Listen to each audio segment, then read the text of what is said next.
Should be good. Showing now. Good morning. Testing, testing. Are you able to hear me now?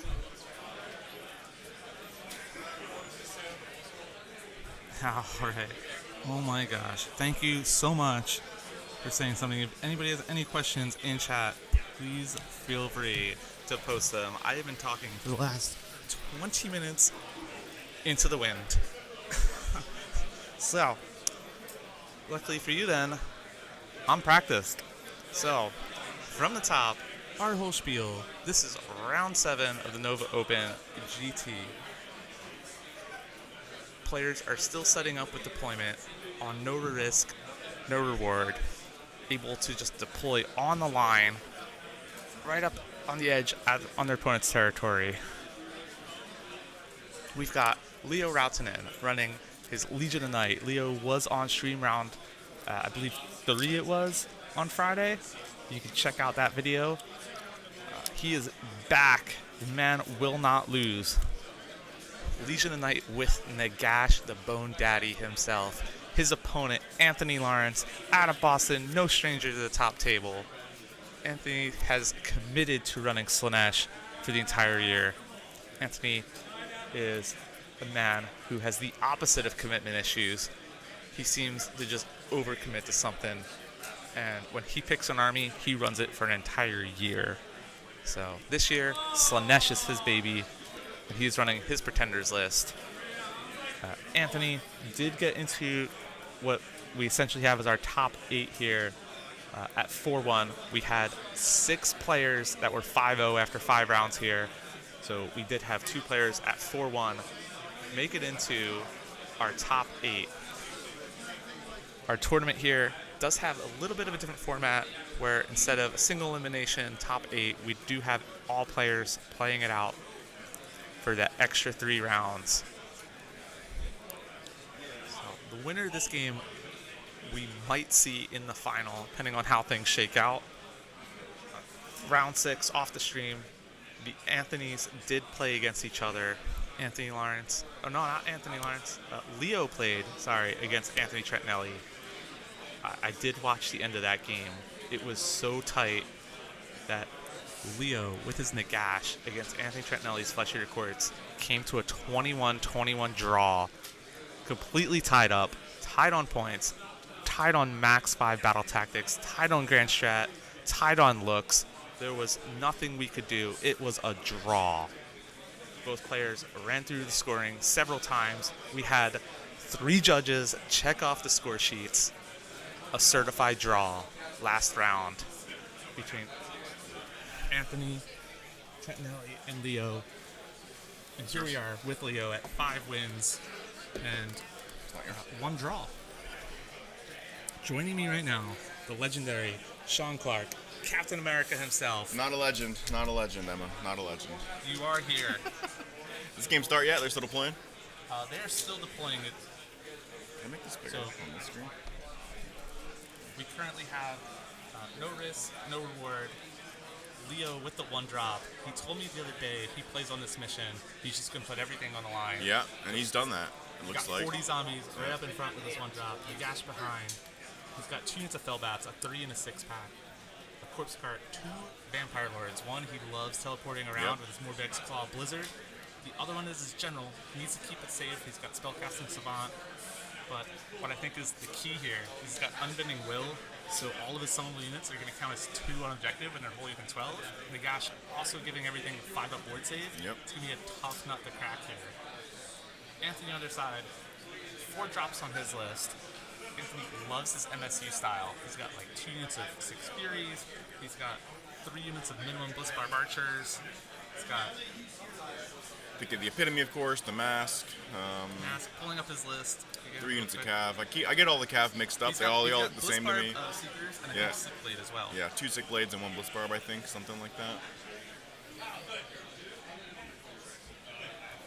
I just come from the other tables as well, so the other kind of semi-final table, if you will, is OBR versus Cruel Boys.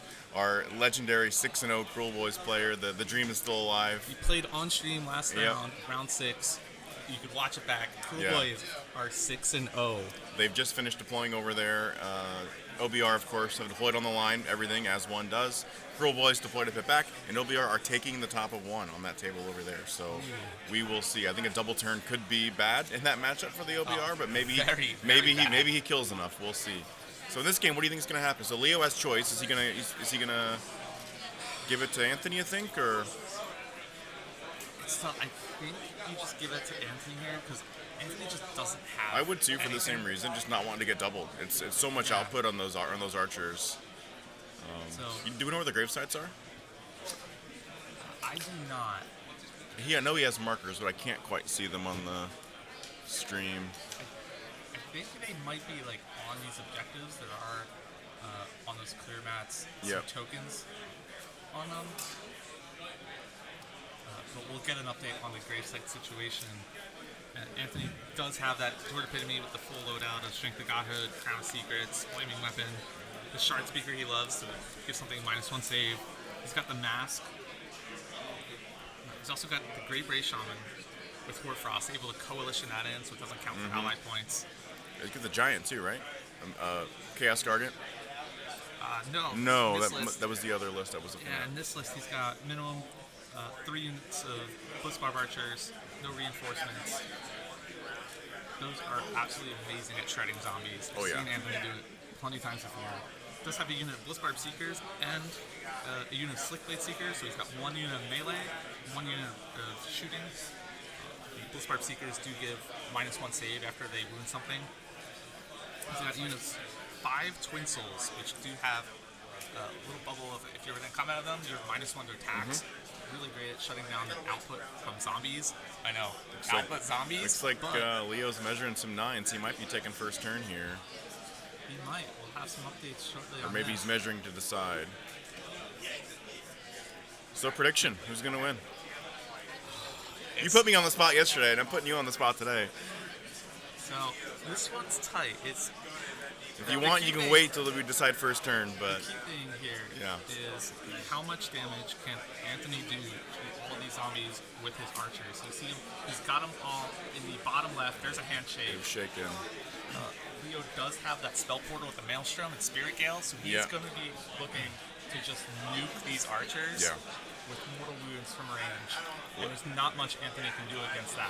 Looks like Leo is going first. I think Anthony has the output to do it, and I think that Leo probably recognizes that and is hoping to reduce some of that output by taking top of one here. Let's see if he can, for the third time this event, blow up his own Vampire Lord, because it happened yesterday as well against like it happened against on stream Anthony. to us, Yeah, so he loves to teleport and then roll a bunch of ones for his Blizzard and blow up his Vampire Lord. So we'll see.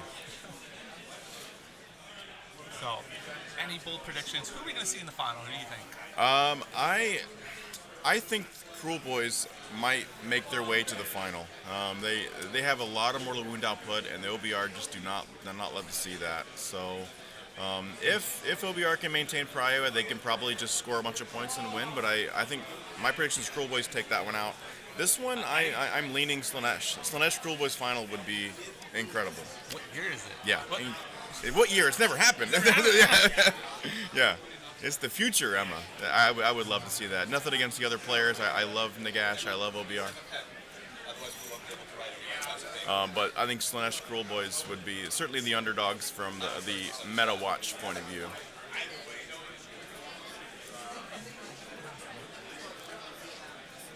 So we're getting the score sheet updated. It looks like Leo is indeed taking the first turn here.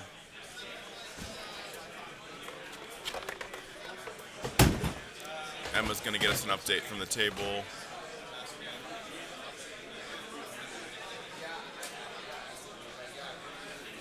Is he taking top, Leo? He is Yep. taking top. All the way in the top right side, that is the mask. Top right of our screen, in the Top corner right, there. in the corner Yep. there, all the way up there is the mask. If you look carefully, in So the way in the clear- back corner of Leo's deployment Yeah. zone, basically. I don't know what it's doing back there. Can it run in charge? I believe so. Yeah, I think but so. Still pretty far. Yeah. Yeah, but it's does interesting. threaten a corpse card, though. It threatens a card. It gives Leo something to think about. The mask is just fundamentally annoying. And there's nothing else back there. No objectives. No reason to go hunt it.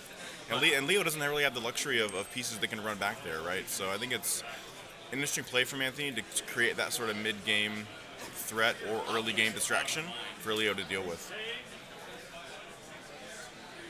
Grave sites are on all 4 of those clear objectives. Okay. You'll see like a little white token. If you look at like the top objectives, there's a little token underneath the center. And those are the grave site markers. Yep. So we'll see what he's able to accomplish here. But going back, I hope he doesn't miscast. That I think we're going to see Cruel Boys in that top 8. Jake has been playing out of his mind. He's been playing super well with that list. Although, Dean, Gavin said made 0 mistakes. 0 mistakes. I watched most of that game. Being an OBR enthusiast myself, I love the OBR mirror. Unlike most people, I think it was a super technical game between Gavin and Dean yesterday. So yeah, looking forward to see who comes out on top. You want him? Oh, well, all right, I'll be back. Sean being called out by Gareth Thomas.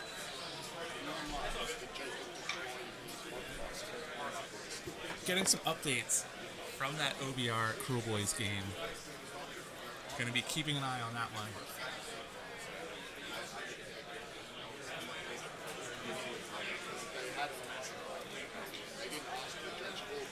Leo's battle tactic is intimidate the invaders, so he's going to have more of his units outside of his territory than within it.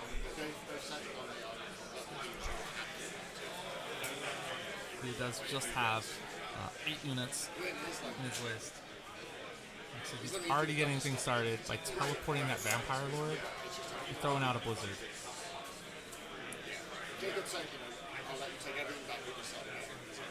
Well, he might be dropping the Umbral Spell Portal too. There is a play here. If he's able to drop the Spell Portal, he could get a Maelstrom all the way in the middle of Anthony Lawrence's army.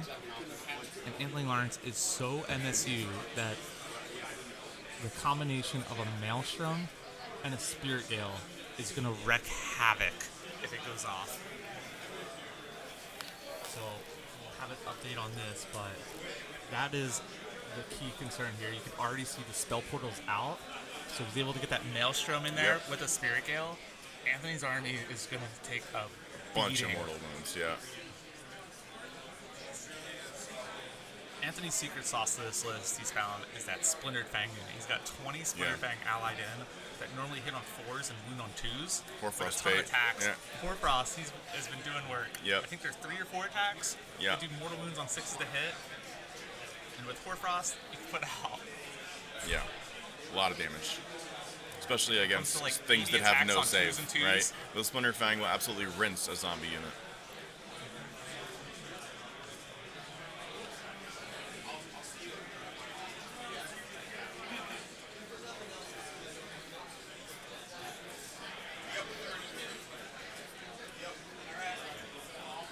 So some counters here maybe to keep track of all of Nagash's 9 spell attempts.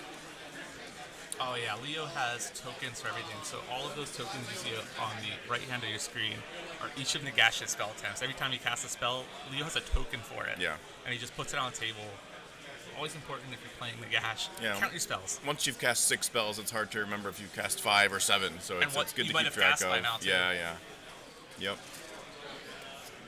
That's what you expect here at the top tables, right? Players with tokens, measuring everything very, very precisely. Should be a great game.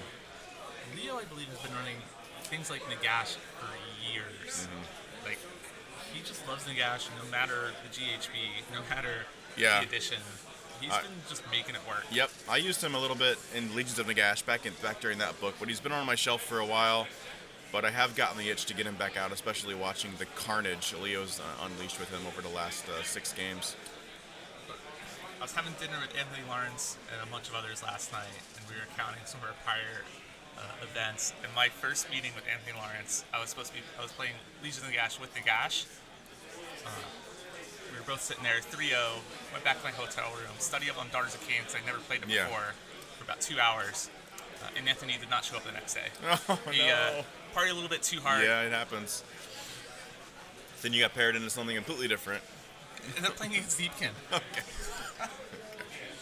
A little bit different. That's fine. Have we seen the Vampire Lord teleport? He must have gone Yeah, somewhere. He's by that building there. He's on the building yeah. on the left yeah, side. Yeah.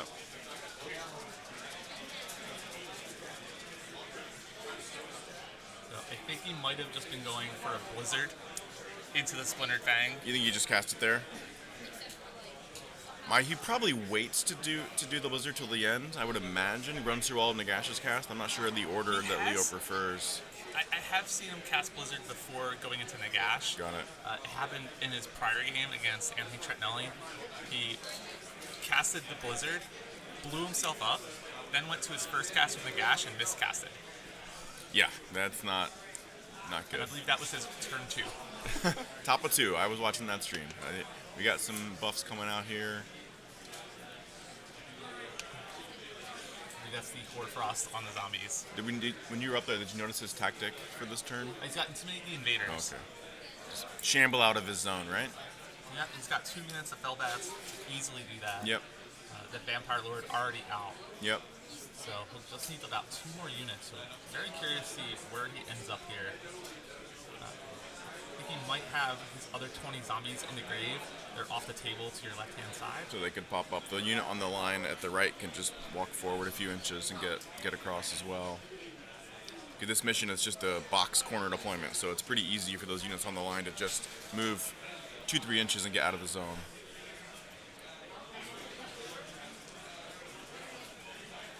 Already on his 6 spellcasting Nagash. That's a big one. Roll 11. What is the Spirit Gale? Something died. Perhaps it was probably a Vile Transference or Soul Stealer, one of the two, yeah. He's probably exhausted the big guns. He does have the Maelstrom out, though. You can see it behind the Corpse Guard. He's charging that thing up right now. Yeah. And we're about to see a whole lot of boom here, which means there is going to be a couple Battle Shocks out. Pretenders does have the ability to issue commands multiple times, so all of those Blitzbarb Archers, he's going to be looking to just issue Inspiring like Presence Bubble to. Inspire, basically, three times, sir. Yep, so all 3 of his Blitzbars, but he does have a lot of allied and coalition units in here. Cannot benefit very low from that. Yep. He's not able Splintered Fang, what, a 6 or a 7, something like that? It's not great. Same with the Furies. It looks like he's probably already lost 1 or 2 Furies, and he's got 2 units of 6. And that's just the hero phase, because it looks like we have the Hoarfrost up on those zombies. It's like we're measuring a blizzard range here, it looks like. I think it might be coming. That is the blizzard right there. Oh, is that a 1-1? He's not going to kill himself this time. You only rolled a 1, so it's 3 mortal wounds to himself. And he did 6, 7, 8, 9. It's like 10 or 12 mortals. mortals. There. Yeah. Probably a bit of a misplay by Anthony, having them within 3 of the line there to be a blizzard target. Absolutely massive, I think. Because that Splintered Fang unit will just. And I was going to run to Battle Shock, as you said. He can't. Well, he can inspire, but then he can't. Them, but then nothing else, because it's just a 1 issue. Yeah. So then he runs the risk of too many of his Blitzbarb Archers running. Yep. Which he really can't have. He might just want to take that, depending on how many mortal wounds this Maelstrom has. I think it depends on the Maelstrom. Because he can rally. He can rally to all 3 of his Archers. And if Spirit Gale goes off for double is another thing that could matter here. I don't know that I saw that spell go off. Spirit Gale did go off. For 1 or 2, did you notice? It was just a 1. Okay.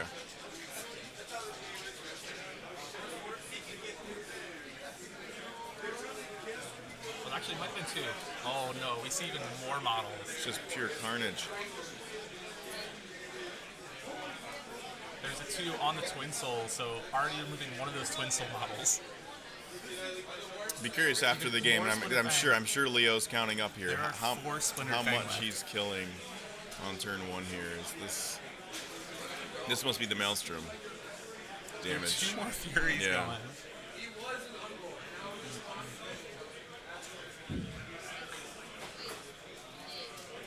The Bone Daddy himself, Nagash, Supreme Lord of the Dead, saying, "This is my event." Just dealing out the pain. This is why Leo is at 5 wins and a draw. Yeah.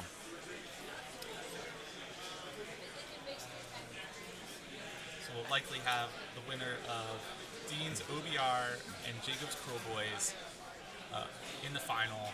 Yep. And then the other opponent, who knows? We've got Caleb sitting here on 6-0.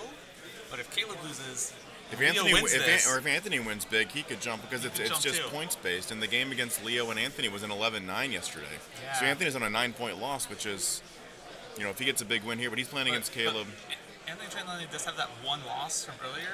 Leo is on 5 wins and a draw. So Yeah, but I think Leo's the top higher. 8 pairings are just repaired in the bracket, I think. Yeah. The history goes to the overall. Yeah, it's within the bracket they'll pair based on just these games here. Which is interesting. So Anthony's playing against Caleb. I saw that deployment as well. Anthony playing a Death Army, of course, deployed all the back pretty much on the line. Caleb back with the Zinch, hoping to do some mortals. I didn't see who went first in that game, but that's going to be another one that's really interesting. Caleb, very conservative reserve player. We had him on stream during the Invitational, and you can see his play style. Yeah. I've played against him a few times, watched plenty of his games. Always plays super conservative, very far back. He takes very little risk. Yeah, he's a very calculated player. Of course, he's playing the Zinch Crown Spine list. Nagash is the best, absolutely, Corey. If you're just joining us, we have Leo, the dump truck, with his Legion of Night Nagash here versus Anthony Lawrence Slanesh. Leo, with his one drop, just put his army right down here, and no risk, no reward. He's finally moving. It looks like he killed most of the Splintered Fangs, some Furies, some Archers. It's a bloodbath here. Everything you see in that bottom left Is all dead. is just dead. Yeah. This is Leo's top of one hero phase. And that's from a combination of Spirit Blizzard, Gale, Spirit Gale, a Maelstrom, Maelstrom. probably a bit of Soul Steel Soul and some Steel. other small ones, but So all of that is dead there. He did teleport his Vampire Lord to that little tower on the top left. right next to the Right- black 9-inch stick there. Yeah. Right in range of Anthony's Splintered Fang, which were too close to the line. He put in, looked like 13 or 14 mortal Yeah. wounds from just the Blizzard. Yeah. And his Vampire Lord lived to tell the tale, which is impressive. And now we're getting into our movement phase. It looks like those zombies might not be in combat here, which means they're gonna be able to move up and charge. Yeah. It looks like the I'm gonna get a quick peek to the see Fury if units, they are in if you're combat touching or that not. circle, right? That's I would that's key. hope that Anthony put the Fury Yeah. to tag him in combat, but if he didn't, Yeah. it's gonna be massive. A lot of zombies. We're gonna see where Leo. Oh, he is moving Nagash. Is that up. Nagash? Yeah. He's going for no the fear. road. No fear. Yeah, Battle Shock's going to be a big deal here, Ridge. Anthony can triple issue to the Slanesh units, but the Splintered Fang are coalition, so they cannot benefit from that triple issue. So it'll be curious to see how Anthony spreads those Inspiring Presences around, knowing that he can rally at the bottom of one. So definitely some Battle Shock madness coming, for sure. Just confirm that Unifuries is tagging Yep. those zombies in combat. Yep. But already an absolute bloodbath. Looks like Oh, Leo the grave. just Yeah, content. these are the ones coming from the grave, it looks like. He's grabbing a handful of zombies. It'll be interesting where he puts these, because that mask back there does threaten his general, which is his grand strat, as well as the corpse cart. And Anthony Lawrence, with the opportunity to potentially double turn here, will be a bit behind after this bloodbath of a hero phase. Yeah. I think, no But I think question. he has to put these zombies outside of his territory. No for question, a his battle 5-point turn, assuming he gets the right number of units out, which we wouldn't expect him to make that mistake. So it's going to be a 5-point turn for Leo once we finish. What happened to Nagash? He thought better of moving forward, it seems. Yeah. He's back behind the line again. I think it's the right play. No reason to push him out there. He can do so much damage at range. The win condition for Anthony almost already seems to be he's going to need a double turn at some point. And you don't want to put Nagash out there to risk being made a pincushion by the Bliss Barbs.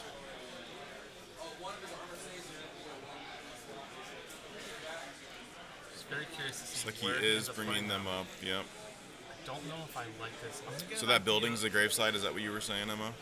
So it's where Or the basically objective. the center of those clear objectives. If you see just like an inch That or two red off of token. it, there's Yeah. a little Yeah. token. Yeah. Like So an inch off of Anthony's the measuring the 12 right now. So that Yeah. red token is the gravesite. It's not the red token's a rune counter. It's there's like a little white Right, token right next to above it. Oh, I see it. Yep. So you can see on all 4 of those clear objectives, there's a grave site. Most of them kind of an inch towards the center of the battlefield. Yep. I don't know if I really like these zombies here because they're out of range in the Gash's 5-up board. it's going to be free depravity for Anthony, who's going to need everything he can. Yes, for sure. Recover from this. It seems a bit weird to just put him there. It's just 20, right? It is 20. So he's got 140 and 120, and the 40 are sat in the middle, and that's the 20. Yep.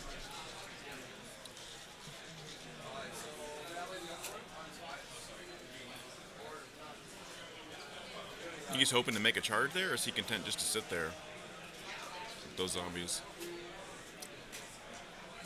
think he just end up rolling a charge, because I think there's the Twin Souls on the left, so all the way no down real, there, no real unleash hell risk. But I do want to check to see if that is the Slick Blades or Sure. the Bliss Barbs on the mounts.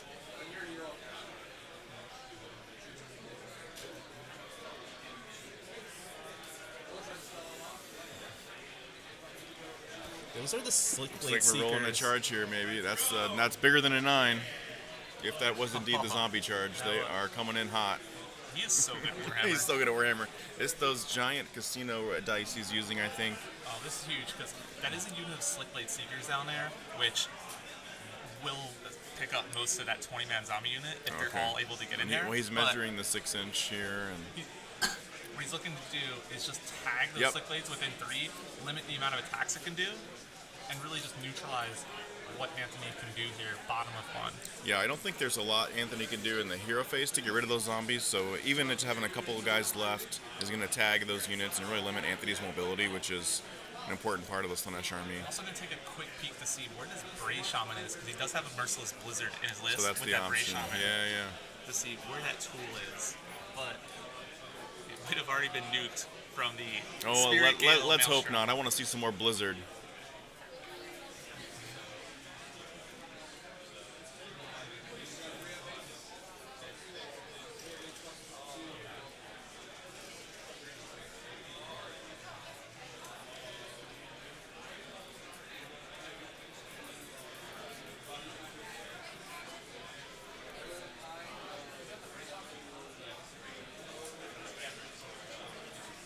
So what happened here is the Bray Shaman did get nuked from the Maelstrom and Spirit Gale going off. That's 5 mortal wounds. And that's it then.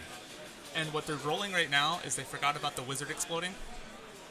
So on a 4-up, the Wizard explodes, and everything within a number of wounds characteristics, so everything within 5 inches of that explodes for D3. So you see more Bliss Barb archers getting removed. Oh boy. And it looks like about half of Anthony's army is already gone. Gone, yeah. And we haven't even seen Battle Shock yet.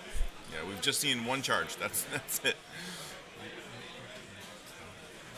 Leo's just putting on a master class in what Soulblight really should be, right? Yeah, you don't need 140 zombies. 60 will enough. 60 will do.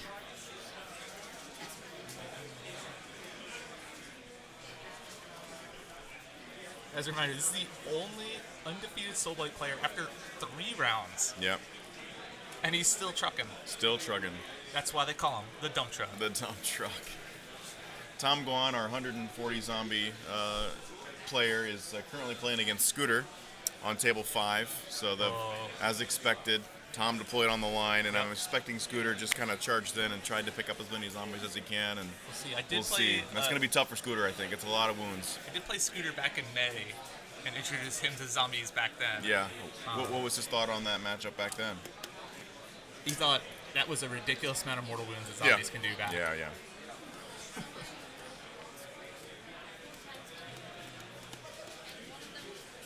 So we're going to see Leo piling in with his 40 zombies, no risk, no reward, being able to deploy into combat. Leo deployed his 40 zombies and his entire army first. Anthony Lawrence with the heads-up play of, here's just a unit of Furies to tag you in combat. Yeah, I think that's one thing about this mission, being able to deploy essentially into combat. It really it can make it difficult for 1-drop or low-drop armies because they have to commit if they want to deploy on the line or not, which gives the opponent the counterplay of tagging them, which then can influence that choice of turn 1. So it's a really interesting mission. I was walking around before I sat with you, Emma, just looking at deployments and seeing how many players, chose to deploy on the line versus, to sit back. It's a really cool mission. If anybody's just joining us, we have, at the top of your screen, Leo, Legion of Night, with his Nagash, taking top of 1 versus Anthony Lawrence at the bottom of your screen with his Slaanesh. Leo currently 5 wins, 1 draw, Anthony Lawrence, 5 wins, 1 loss. Round 7. One more round to go here from Nova Open. Did you happen to see this game to our left right here with Joe Cryer versus the upcomer Elias at 11, clarifying to me, almost 12 years Almost old. 12, yeah. Slaves of Darkness. He's been on a run. He's played some real top players over the last couple of days, and Max scored versus a Corn player yesterday versus Zach. he's playing Slaves to Darkness, right? He's playing Slaves of Darkness. Yep. He's playing against Joe Cryer right now. I think he's going to give Joe a run for his money here, right to our left. Joe's legitimately worried. He looked trembling. at me and said, "Yeah, Joe's trembling right now. This kid's good." Yeah. There was a kid. They're both smiling too. I love it. Oh yeah, there was a kids hammer event here too at some point, wasn't there? Was that? I think I missed it. It's There's a today. Kids Hammer tournament today. We were looking to have them on stream possibly yesterday. Okay. But then they clarified the tournament is today. We really want to bring you the top tables today. Yeah.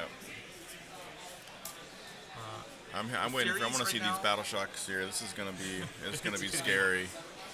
Fury's ability to retreat instead of fighting. So they have retreated out of combat there. So that zombie unit has now. That's fine actually. So because intimidate is just wholly outside of your own zone. It doesn't matter that he's wandered into Anthony's zone at all. So Anthony's gonna get a little bit of attacks here into the zombies. Not many though. Yeah. Two guys, maybe 3. Yeah, Leo being very careful to get just the minimum number of attacks back. They're 1 inch reach or 2. Maybe up top they're 2. I don't remember. I think up top they're 2. The mounts are definitely more. Yeah. But they do have Ren 2 with 1 damage, so zombies don't are just care. Gonna go to 6 and 4 right. Yeah. But this is an absolute bloodbath.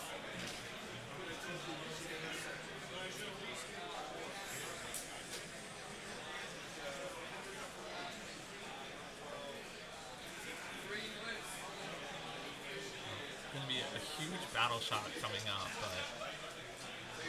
but honestly, I'm not sure if this is going to be recoverable. Yeah, I think he's gonna need some good rally rolls and a double turn. To just attempt to get back into it. Because he can't take that much damage again in the magic phase. It's just too much. Yeah, and there's no way he can deal with Nagash. Right. He's got nothing to stop Nagash, even the double turn. Yep.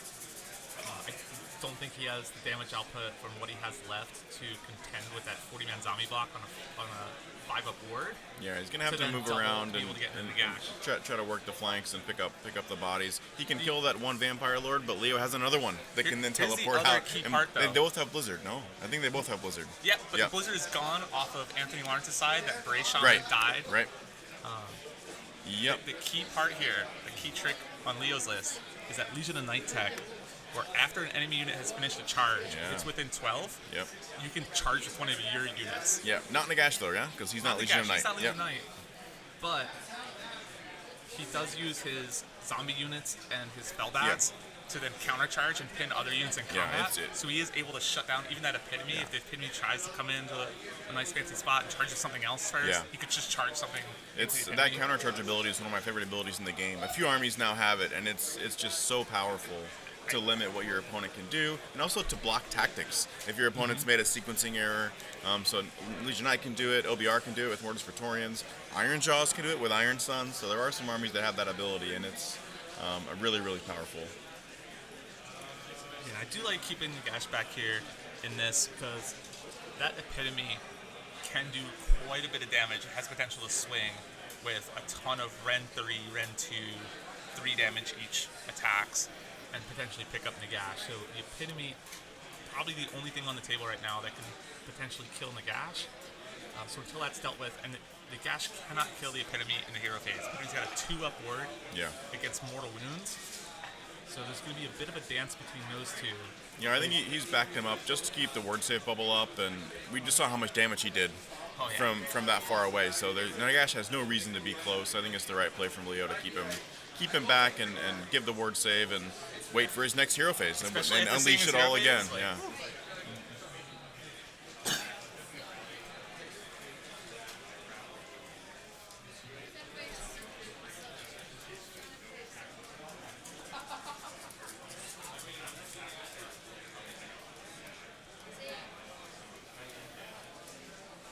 time for Battle Shock. So what did Anthony kill? Maybe 10 or so zombies? Not enough. No, wait, he's still rolling dice though. I don't know what this is.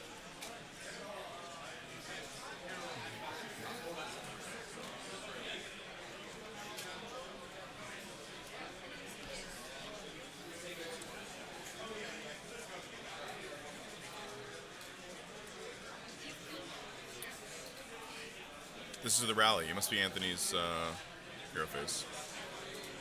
He just putting some guys back. It must be a rally like that because he has to put the models back within an inch of a model that started in that phase. I'm assuming that's what this is. I'm not sure, but they're on they're on 20. He does have the splintered fang, so he is able to put out the snakes first. Yeah. Return them, but they're on 28 mils, right? Splintered fang, so it's a bit of a weird one. Yeah. But whenever you turn a sling model, you have to return it within an inch of a model that was there at the start of that phase. Snake regen. Ah, yes. Thanks, Jake. Somebody play Splintered Fang. The snakes are on 25, so they can double up and still be within an inch. I think he only had the one.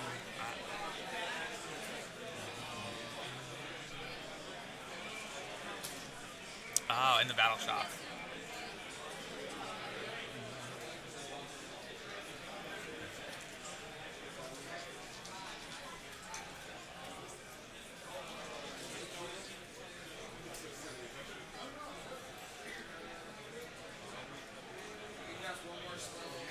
That was probably a battle shock roll for something, I would imagine. Sure. I'm gonna take a quick peek at the table. Take a look, yeah, let us know when they should be about ready to pass the turn to Anthony here.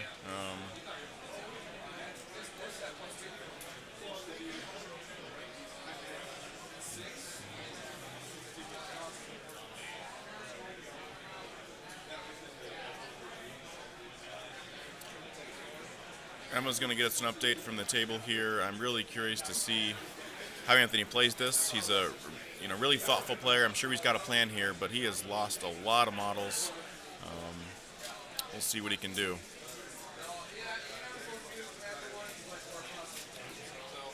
Party into slash bottom one. Okay. So he's survived the battle shock phase, it seems.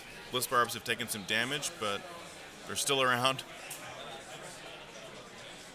Unit Slick Blades down to 4, but still stuck in combat with what's left of the zombies over there as well. Yep. Anthony with half his army left. Let's see what he can do here.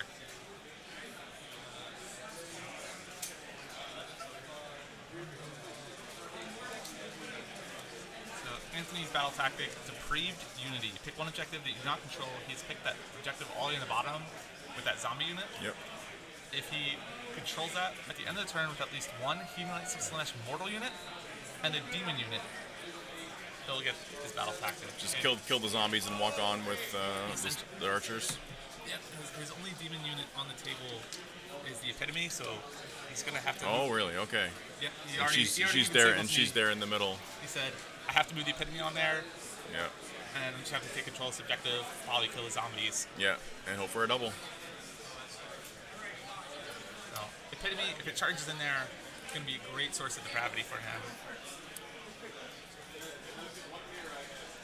Especially because the zombies, the 5-up mortal wounds that they do, yeah. Epitome goes, I'll just shrug it off on 2-ups. She doesn't care. Alright, Emma, I'm going to go peek at our other top table, the Cruel Boys player. I'll come back. I'll let you know how that's going. And I want to see what Anthony does, so I'll be back in a bit. Thank you so much. That was Sean Clark, captain of Team America, the nuke doctor himself.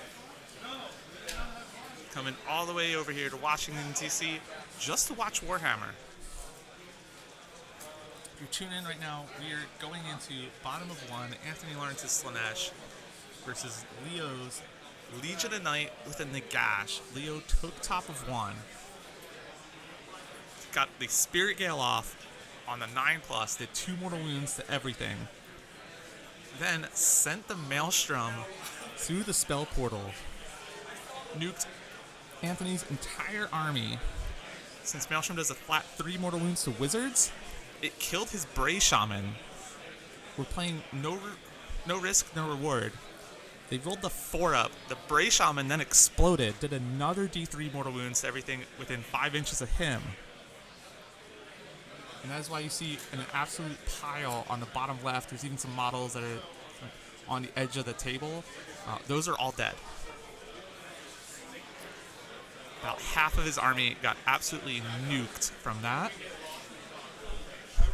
The Vampire Lord himself used the Legion of Night heroic action to teleport, got within 12 inches of the Splintered Fang, hit them for about 13 or 14 mortal wounds. Nukes most of those Splinter Fang off the table. Leo then popped 20 zombies out of the grave at the bottom, charged into some Furies with a 9-inch charge, and then got within 3 inches of the Slipblade Seekers to tie them up in combat. So Leo ahead with 5 points going into this turn. I don't see Anthony scoring more than 4 points. He'll have the objective on the left. His battle tactic is to take control of the bottom one with a Mortal and a Slanesh unit. But he could, because there's so many zombies that are towing the edge of that bottom objective. We could see the zombies pile in or even charge onto it. Because Legion of Night, you're able to charge on your opponent's charge phase. So if a unit ends a charge within 12, he'll be able to charge one of his units. And we could potentially see a denied battle tactic depending on how things shake out here. He's got the mask up at the top right, who's running up there.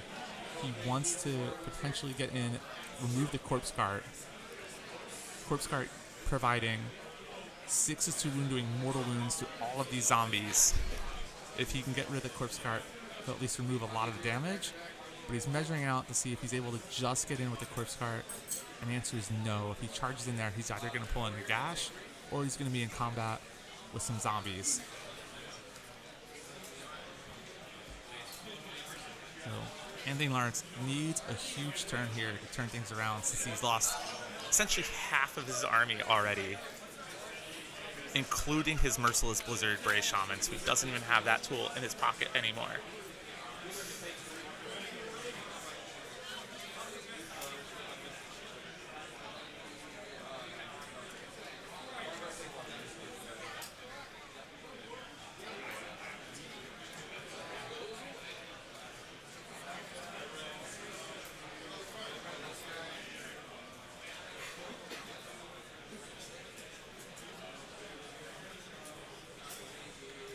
Half of those Blitzbarb Archers already dead, which is going to be huge. Blitzbarb Archers are absolutely amazing at shredding zombies. It's a huge volume of Ren 1 damage attacks.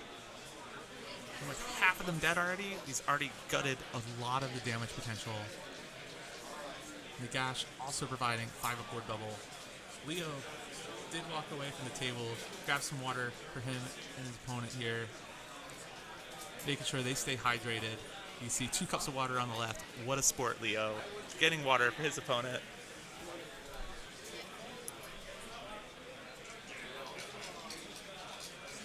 So this is bottom of 1. Huge priority coming up. If we see Soulblight win priority, we'll likely see another massive bomb go off of mortal wounds. Otherwise, Anthony very much looking to win priority here and claw himself back in.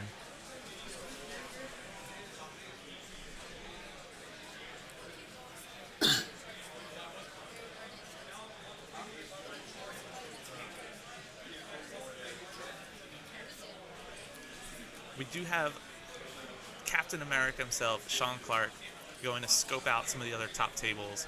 Cruel Boy is currently sitting at 6-0, playing against Dean Bill's Osiark Throne Reapers, Petrifex Elite, also sitting at 6-0. Huge game over there. From what we were told before, Osiark Throne Reapers deployed right up on the line. Cruel Boys sat very far back in the corner, and Osiark Throne Reapers did take top of 1. So very curious to get an update there to see if perhaps the Crew Boys have doubled into Bone Reapers. Huge risk. But no reward without risk here.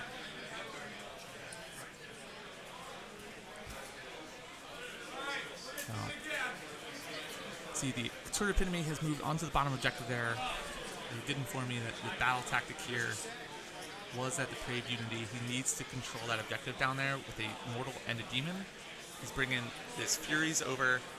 So right now he has 10 bodies on that objective with them. Definitely needs to get more bodies on there. The Slickblade Seekers are in combat with that 20-man unit of zombies down there on the bottom of the objective. There is that 40-man unit of zombies, which is currently 3.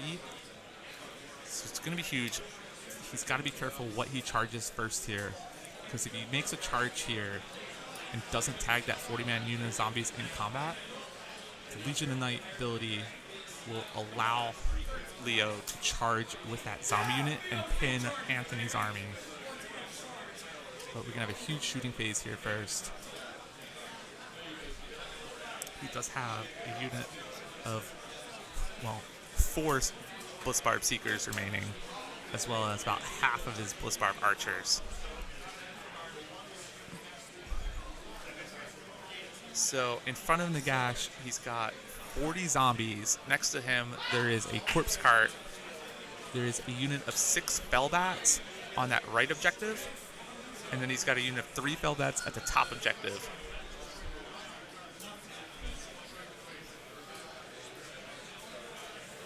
There is a Vampire Lord on the center objective as well.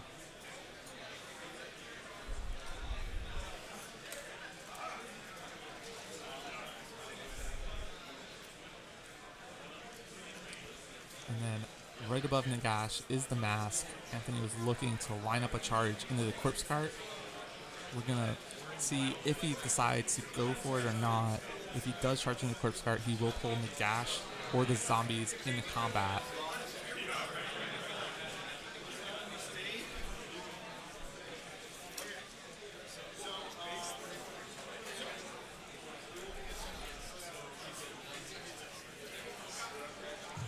I would expect here, we do have Mike Vaginos making some announcements. Officially 2 hours left in this round here. Round 7. Still one more game after this. Final game, I believe 1 p.m. Eastern, but I'll get a confirmation. Mike. Oh, Mike Vaginos. Important stuff to do.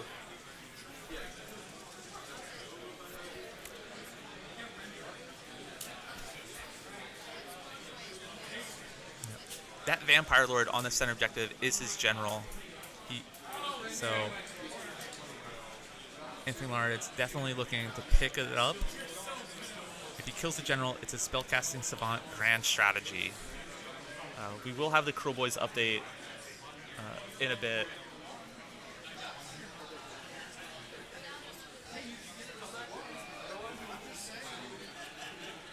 We'll also get an update on the Caleb Walters game. Caleb currently sitting on 6-0 with Zinch. Currently playing against Anthony Trentinelli's Flesh Eater Courts. Yes, that's right. Not only is there a Crow Boys in our top 8, there's also a Flesh Eater Courts.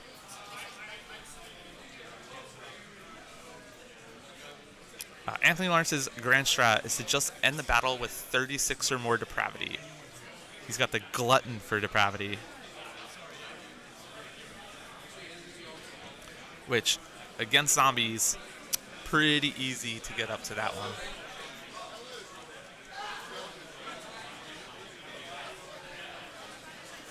So still quite a lot of games. There's 41 games going on right now. It's 82 players playing more Warhammer more often.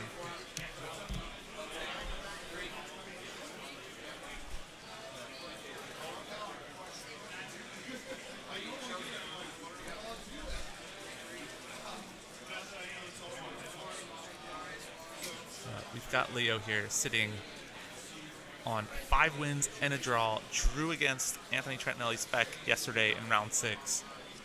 Playing against Anthony Lawrence, who dropped 1 game in the first 5, made it into the top 8. won against Caleb. I think he actually won against Caleb. Caleb actually is 5-1. It is just Jacob and Dean, I believe, that are on 6-0 actually. So winner of this game could potentially find themselves in that round 8 playing for the win of the entire event. We've got Noah also playing Gavin, both those players on 1 loss.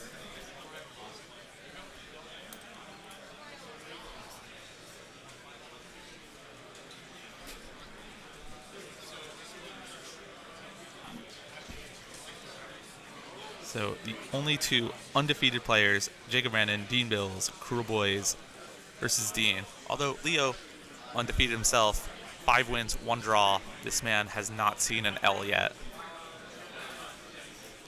So if Leo wins, he'll likely be facing off against either Jacob Brandon, Cruel Boys, or Dean Bills, Petrifex Elite, Osiark Bone Reapers.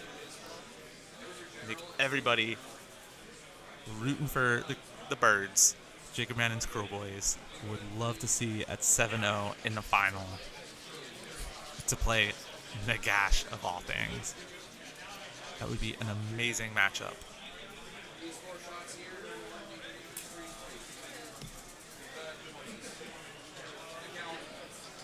So, Anthony shooting face still, lining up shots with his Blitzbarb archers. Let's see what work he can get done here.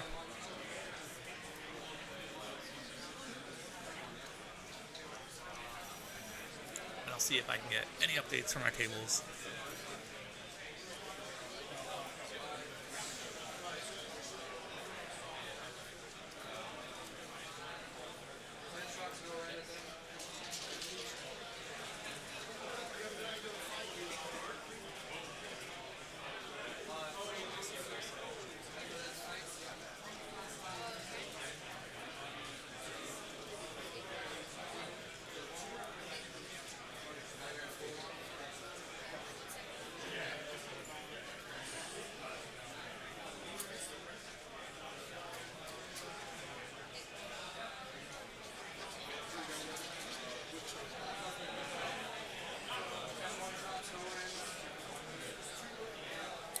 So, quick update from our table here. Anthony Lawrence has been tempting his opponent with some 6s.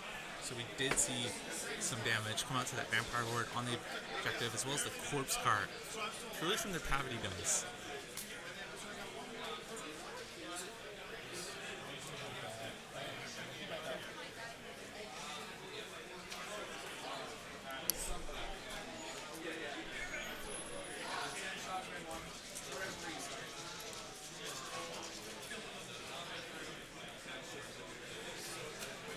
So already 3 wounds on that Vampire Lord on the center objective. Got shot by the Blitzbarb Seekers. Was offered depravity. And now we see the Corpse Guard being picked up with shooting. Huge. Those zombies will no longer be doing 6s to wound, doing mortal wounds in the combat phase.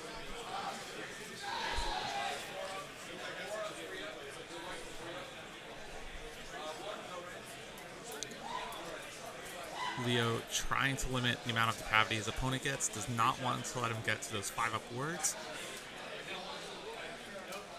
When Anthony Lawrence reaches 36 depravity, his army will be up on 5 upward saves.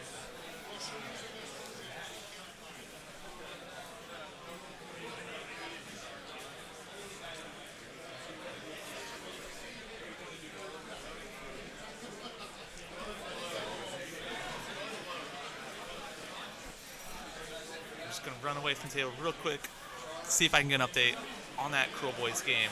Be back in just a moment. We are getting into the charge phase here for Slaanesh.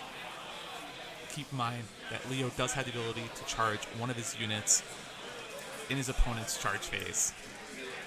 So if Anthony does not tag these 40 zombies in combat, Leo will be able to charge those zombies and pin most of Anthony's army.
I have the Cruel Boys update.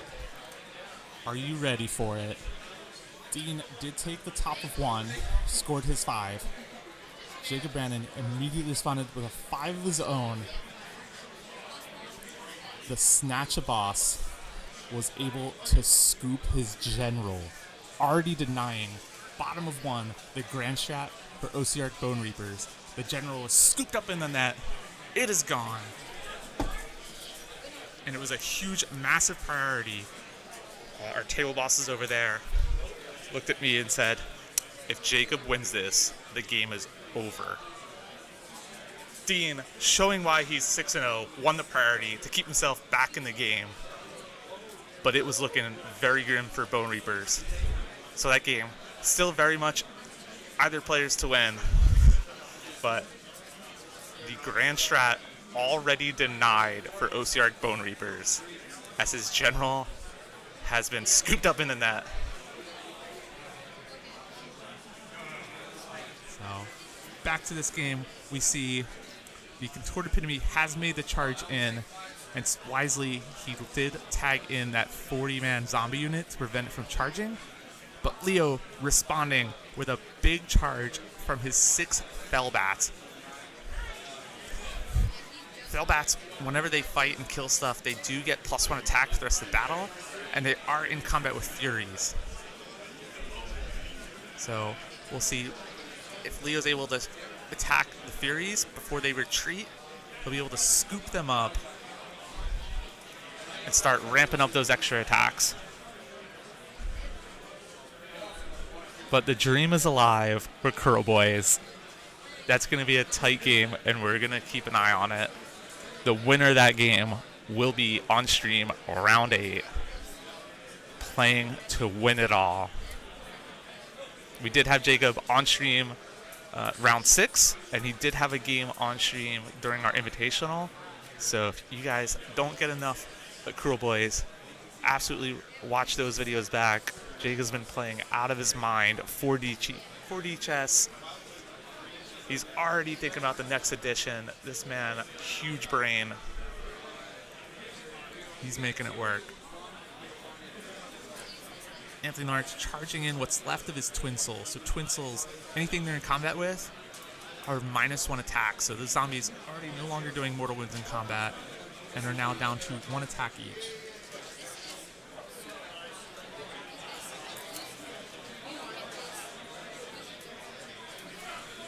It looks like Leo's general also picked up here, denying Leo's Grand Strat as well, which is huge, because he did have the Unbending Will on that Vampire Lord.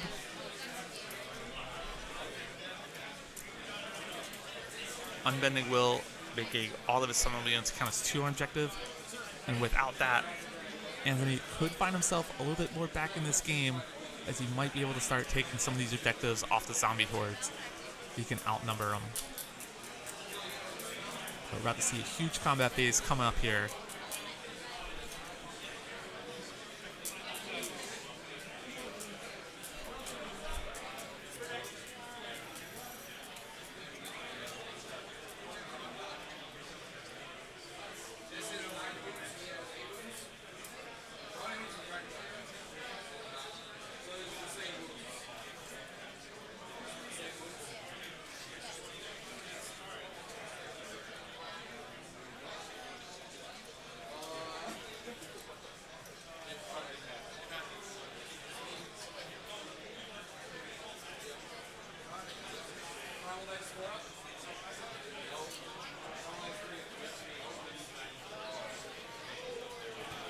Anthony Lawrence electing to swing with the Contorted Epitome first. He's going to use 4 killers off of this, so any wounds he does do get converted into depravity for him. So we're going to see 10 word saves, as it is Ren 2 damage here.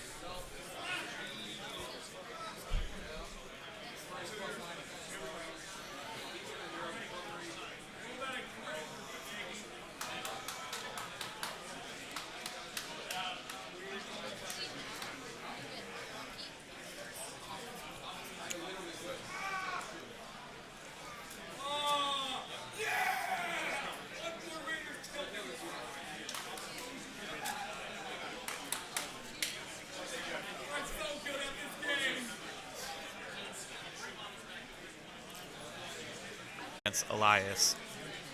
11 years old, Elias, almost 12. Slaves of Darkness versus Zinj. Still very early in the game, but Elias says that Joe Cryer's in the lead over there, but I said, still so early. Slaves of Darkness can swing it back. So we'll be monitoring that game as well. But both those players are having so much fun over there. Every time I look over, they're both laughing and smiling. So Epitome was able to scoop up that 20-man zombie unit there, what was left of it. So a lot of depravity going in Anthony Lawrence's hand here. He will be able to get this objective. And we'll see where Leo decides to swing here.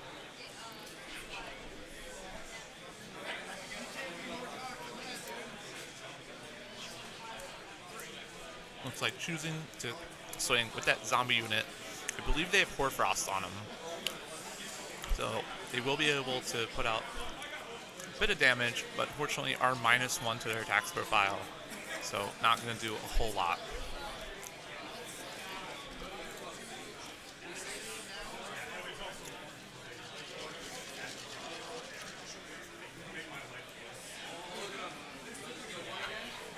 So what was left of the shooting from Slaanesh has removed the Vampire Lord General and the Corpse Cart, removing a lot of tools from Leo.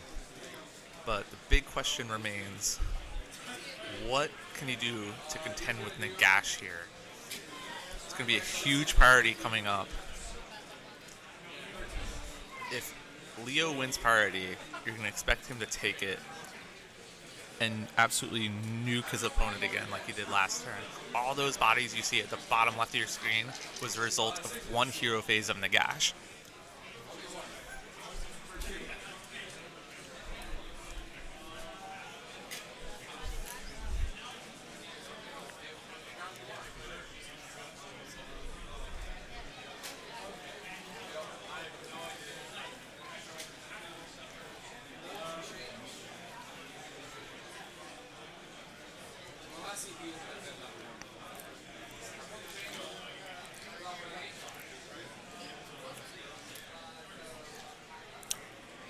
If Leo wins, I am pretty certain that he will find himself in the final game to win it all.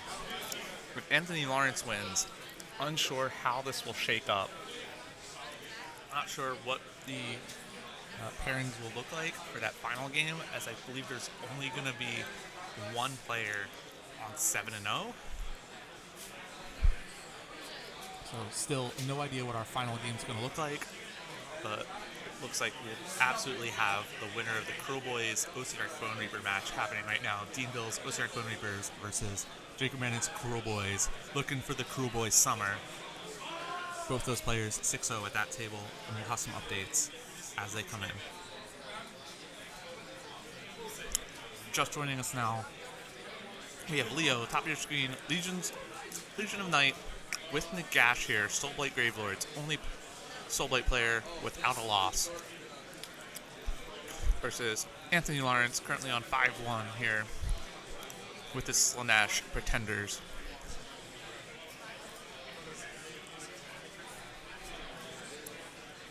Anthony Lawrence here defeated Caleb, who won the Nova Open last year, and then also in the Invitational that was that happened on Thursday, defeated him there as well.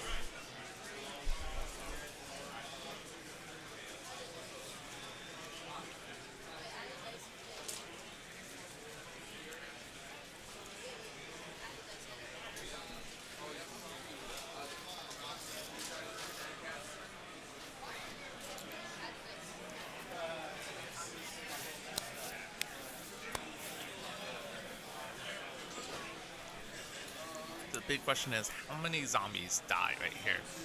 This is going to be huge. If he can clear enough zombies and win priority, Slaanesh is going to be able to do quite a bit of work here. If not, he's going to be stuck, bogged down with all of these, and he's going to be looking to eventually try to pick the rest up in the shooting phase to free up some charges. Still a lot of Warhammer. This is only bottom of 1 right now.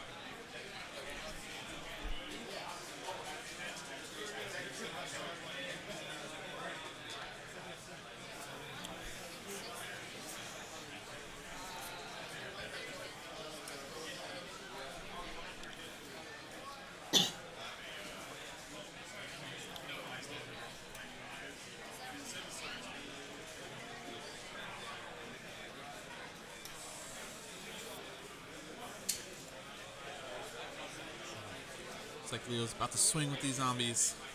See what he can make happen here.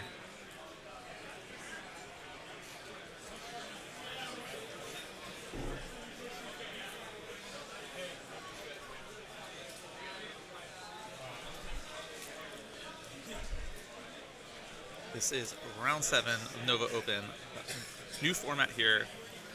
After round 5, all players were put into 8-player pods and are playing it out. 8 rounds of Warhammer for everyone. Still 82 players playing today in round 7. So no single eliminations in this one. After round 5, players were able to drop if they were happy with their traditional 5-round VT experience. We started with about 160 players.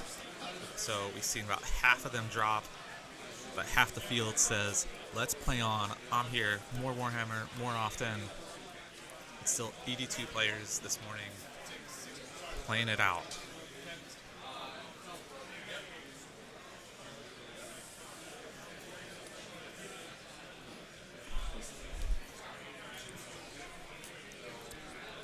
So we'll see if Anthony Lawrence, what he can do with this. He's retreating those Furies.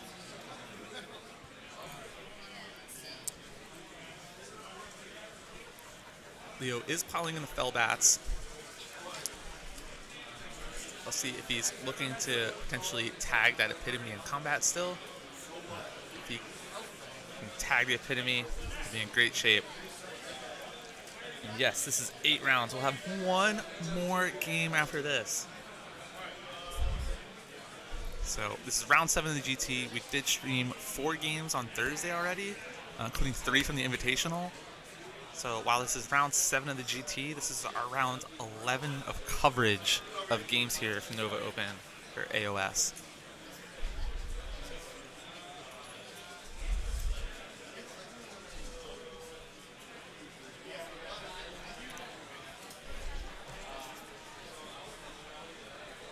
So we are now approaching the halfway point in this round.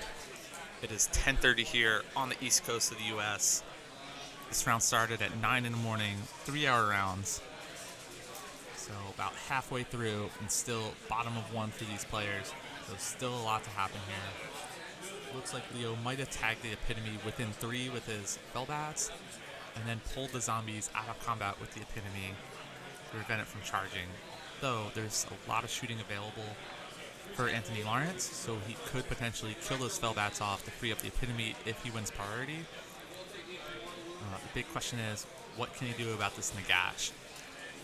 Nagash nearly single-handedly killing half of his army in the prior turn.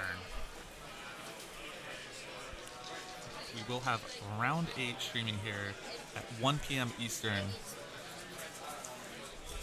We'll have the winner of the Cruel Boys OCR Clone Reaper battle. Both those players on the other table, 6-0.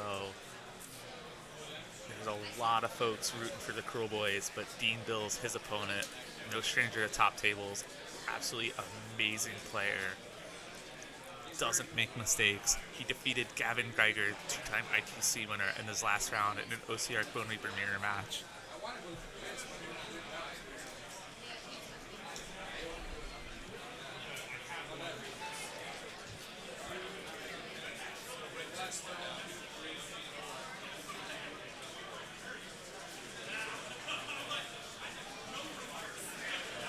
We're getting towards the end of the turn, and I'll get some updates from our table.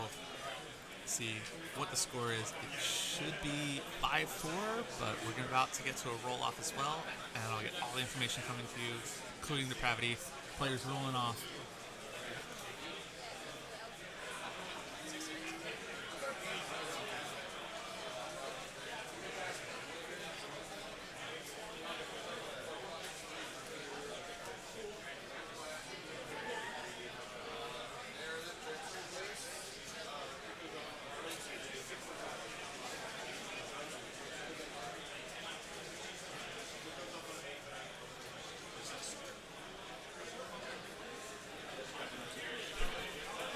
A massive priority roll. Anthony Lawrence has won the priority with a 6 to a 2. Anthony immediately saying, I have to take it. And now trying to figure out what he needs to do. All he knew was, I have to take it. But now he's got to put his plan together.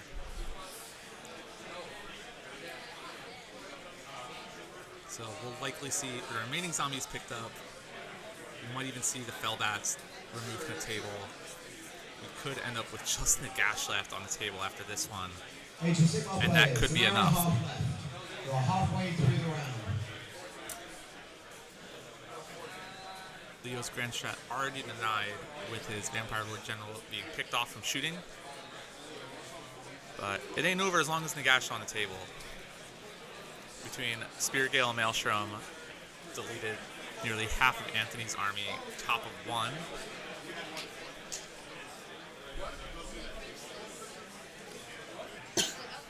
But definitely not looking good with this current board state.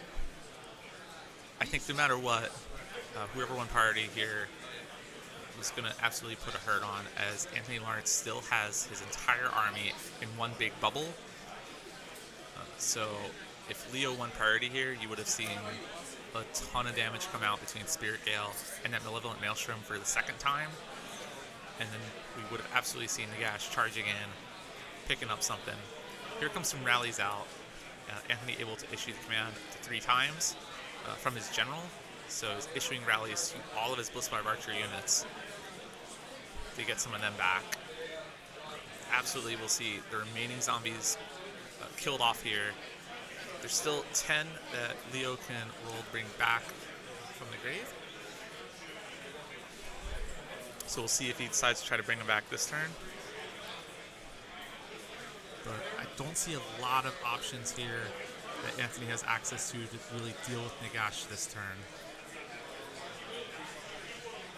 It really depends on how risky Anthony wants to get with his Epitome. If he feels comfortable, if he gets a flaming weapon up, we might see him try to go for the king. Because the Epitome can put out 9 attacks at Ren 2, 3 damage, and also shuts off the ability to use any command abilities if you're within 3, which would negate a all-out defense. But it only wounds on 4s. It does have the worst skill spell, you can get +1 to wound, but we'll see. Leo using his heroic action to teleport his other Vampire Lord that has that Blizzard, so he's got that in his back pocket. Leo, huge fan of the Morbix Claw Blizzard. Leo will teleport a Vampire Lord with a heroic action, then use Morbix Claw to get +2 to cast, and throw out the Merciless Blizzard, the Dirty Snowball. But we're currently top of turn 2, hour and a half left to play. Anthony Lawrence, his one priority with Slaanesh, is down by just 1 point. The score is 5-4, but he's already denied Leo's Grand Strat. Leo running Legion of Night with Nagash.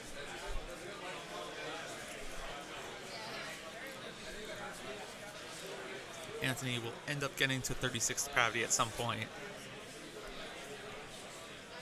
And once he does, Leo will be unable to deny that Grand Strat. So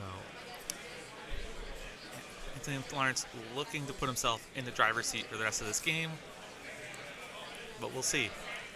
As long as Nagash is on the table, anything could happen. We saw it turn 1 when about half of Anthony's army was removed from the table. We could easily see it again on Leo's turn if he still has the Bone Daddy up.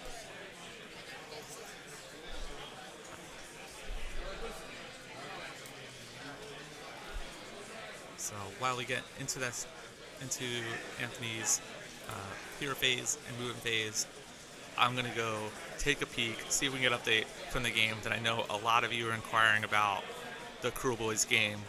We did have Jacob Brandon on stream round 6. He's been playing phenomenally. So if he wins a game, he will be on stream round 8. So that's why we did elect not to put him on stream this round. Trying to spread this out, give you guys as much different coverage, as many different players and armies as we can. But I'll get that update on the Cruel Boys. The dream is alive. They are 6-0 right now.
came back, took a peek over at the Cruel Boys game. They are having a game over there. It looks like they're still in top of 2. And what I saw on the table was for the Cruel Boys, he still had Godspec in combat with 3 Mortis Guard, a Beast Stealer Killbow, and a Swamp Kala Shaman with 2 Morghast. There was one other Morghast model on the table, Catacross just sitting by himself. And there were a couple Bolt Boys left, but not much left on the table for either players. All of the Death Riders dead. Sludge Boss, Scumdrek, dead. Killaboss on Vulture, dead. Looked like all the Gut Rippers were gone. But they're still only in top of turn 2 over there. Not a lot on that table. That game, I'm going to predict probably over soon, in another turn or 2. But not sure what the result will be over there, as there's just not much left on that table.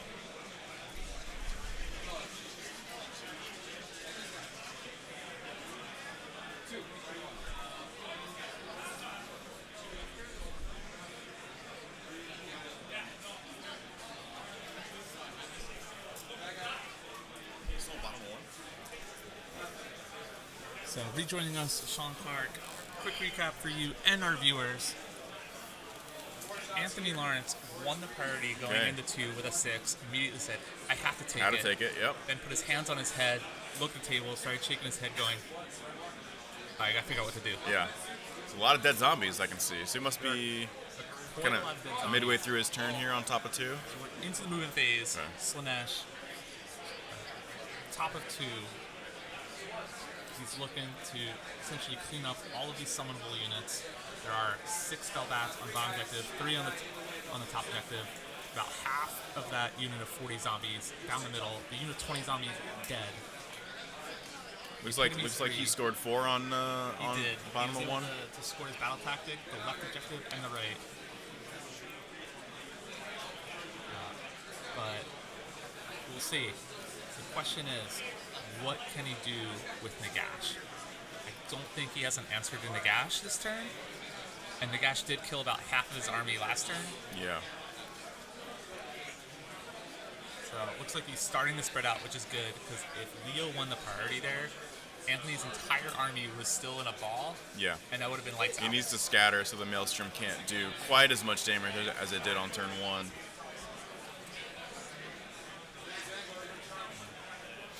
Looks like Anthony shoring up his Blitzbarb archers on the objective. Probably going to look to remove what's left of that 40-man zombie unit this turn. Kill all the Fellbats on the bottom. And just leave him with Nagash. The Vampire Lord with Blizzard did heroic action all the way to the bottom right of our screen. And Leo still got that in his back pocket. We'll see what happens. He's got a unit of Blitzbarb Seekers at the top of the screen with the mask, lining up to charge that unit of 3 Fellbats. Here come the Furies, flying over to prevent any sort of redeploy shenanigans. Yeah, it looks like Leo might not have much other than Nagash after this turn. Apart from what comes back, right? So, has he brought any zombies back yet? Probably not. He's on a turn. Yet. Yeah. Still, so he can get 20 and 10 back. He can still potentially get 10. Curious to see if he even tries to bring back 10 here. Because if he brings them back within shooting range, they're just going to die.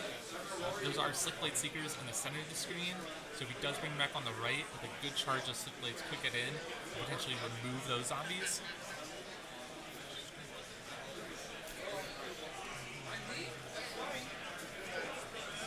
Yeah, I've just come from the other table. The Cruel Boys OBR matchup is really, really bloody. Everything is dead. And you're still only in top of Jacob one, is too. playing. Jacob is just about to play bottom of 2, and he's essentially got 3 Bolt Boys, a Skewer Bow, 1 Bird, and a couple of random. He's down to 3. looked over, there was 2 units of 3 over there. Yeah, so Morgas hopped over and killed one unit. So he doesn't have a lot of output. The Snatcher boss is dead. So his mortals are back down to just doing 2 on the 6s. Did he survive? One of the birds died. No, Catacross absolutely destroyed Gobsprak in hand-to-hand combat. He picked up his sword rolls, rolled all 4 hits and 2 6s. So he had 6 hits with his Ren 3 damage 3 sword, and Gobsprak he died. Yeah, he died a glorious death. That might be the end of the Cool Boys. It might be the end of it. I think if Jacob wins the double, he still has play because the game is tied on points, and OBR has lost a ton. They're down to 1 Immortus Guard. They've lost a ton of pieces, and they failed their grand strat. Yeah, on Jacob's turn 1, he rolled super hot on his 6s and just mortaled off a ton of the Immortus Guard, and snatch a boss to the Bone Shaper up. So the only recursion left was Catacross, and he failed the 3 up to bring a guy back. So it's down to the single Immortus Guard and a unit of 3 Stalkers, pretty much. So it's a bloody game over there on table 1.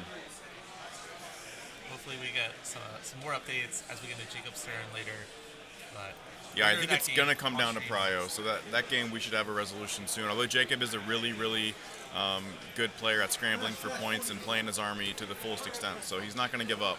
And we are in point differentials, and there still will be a round 8. So even with a Cool Boys loss, he could win his next game and find himself in 2nd place. Yep. Yeah, it's not a true elimination bracket. It's just based on points. So the game's going to be tight.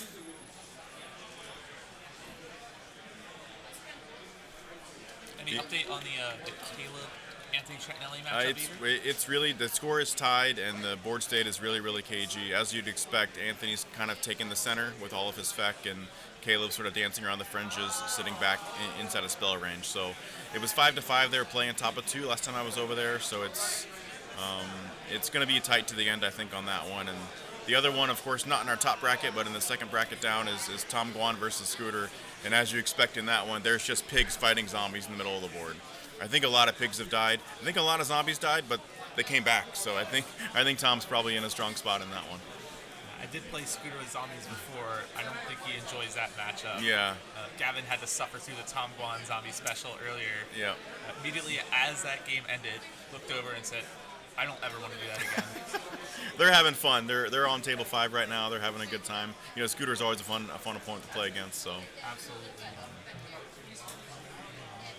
And I'm still loving this game over our left with Joe Cryer. You got a score update from that one? Do we know what's going on? Joe's currently winning Okay. it.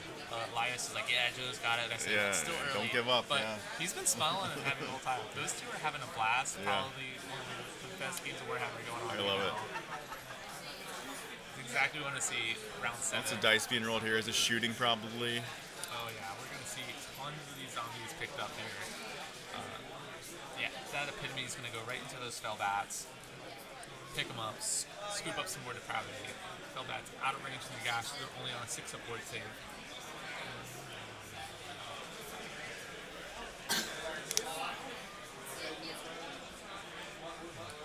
I think it's just gonna be down to the gash and a Vampire Lord with Merciless Blizzard. Yeah, I think if Anthony can hold Prio, like not get doubled, basically, I think he's in a pretty good spot because he's spread out enough that Maelstrom shouldn't do as much damage as it did turn 1, and Leo is I don't want to say this, but he is due for a Nagash miscast. It's gonna happen. He's so many spells. Oh, no. He's done it a couple times. He did it on stream on Friday. I mean, it's one in 36, right? You're casting 9 spells a turn, so it should happen once every third turn or so. So. See, he is getting that nice spread that he needs. Sorry, Ridge. Sorry, I'm just here to provide impartial analysis, just simply based on the math, unbiased math. So that's all I'm trying to do here. I'm not trying to influence the universe. Anthony does win priority, and he still has plenty of tools left up. He could eventually kill Nagash. Could get the -1 save on him from the Blitzbar Seekers. Hit him with a high volume of shooting from these archers, and then use the epitome to finish him off in combat, preventing the all-out defense in the combat phase, hitting him with Ren 3, Ren 2 attacks. Yeah, he's definitely can do it. I'm just not sure at this point he needs to. He needs to get control of the board state, which I think it looks like he's doing a good job of that, and then kind of. He just wants to ignore Nagash right now. Yep, I think that's the right play. I don't play Slanesh, but I think it's just the right play. Do you have a sense for his depravity? Is he what level he's on. I haven't had any update from it, but this is something I do want to go check because he did go into a bunch of zombies and scoop up quite a bit. The whole reason that the corpse cart and his vampire were generally dead is because he didn't want to give him depravity earlier. Right. So he took the mortal wounds and took 3 mortal wounds on Oh, him. it just died. It just died. Yeah. I'll get an update on that. Yeah. Is the mask's still up there in the tower, That's just charged. and the contorted into- is down at the bottom there, fighting those zombies. that is a unit of 6 Bellbats at the bottom. So that is 18 wounds. Okay. Quite a bit of Yeah, depravity. annoyingly difficult to lift too. You have to put something into them. 18 damage is not exactly chaff.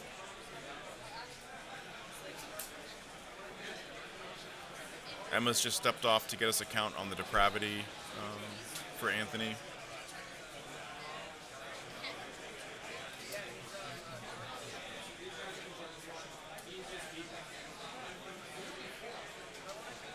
Looks like we've got a charge made into that Thelbat block down at the bottom.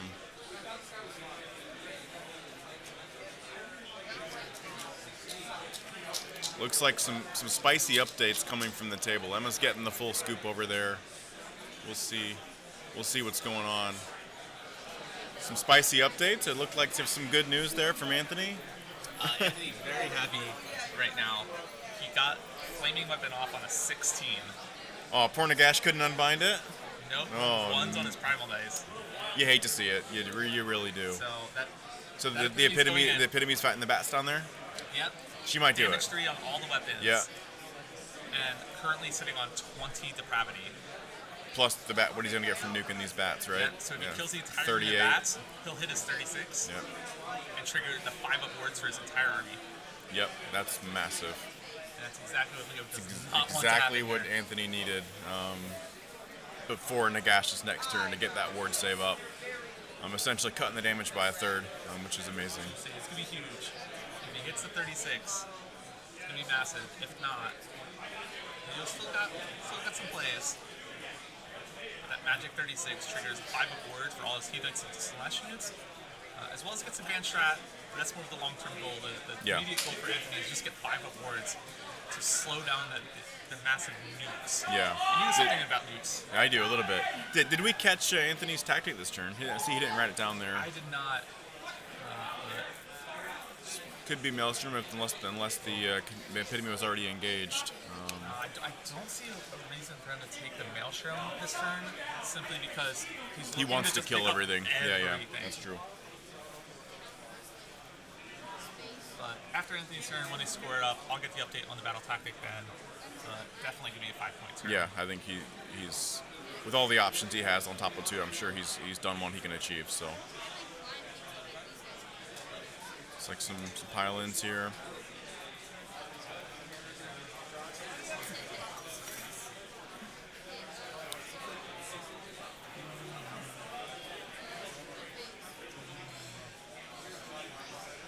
All right, looks like Leo here, maybe rolling a combat for the zombies.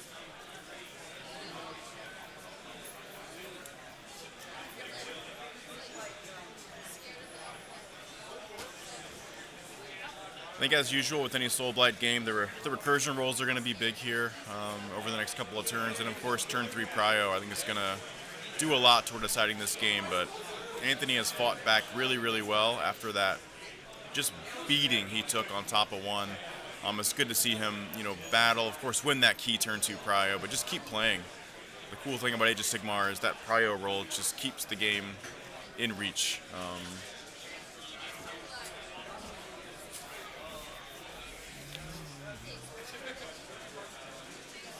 The epitome was lifted. Wow.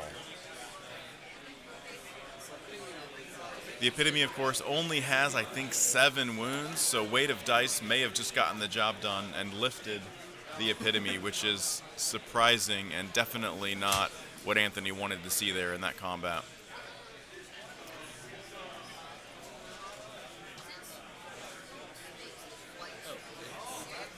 Hey guys, you want to have a seat? Yeah. Emma stepped off for a minute. I'm now joined by Noah and Gavin, who just who just finished a game in this round. They got the joy of playing against each other, and now they're sharing a chair next to me. Yeah. How's it going, guys? Good.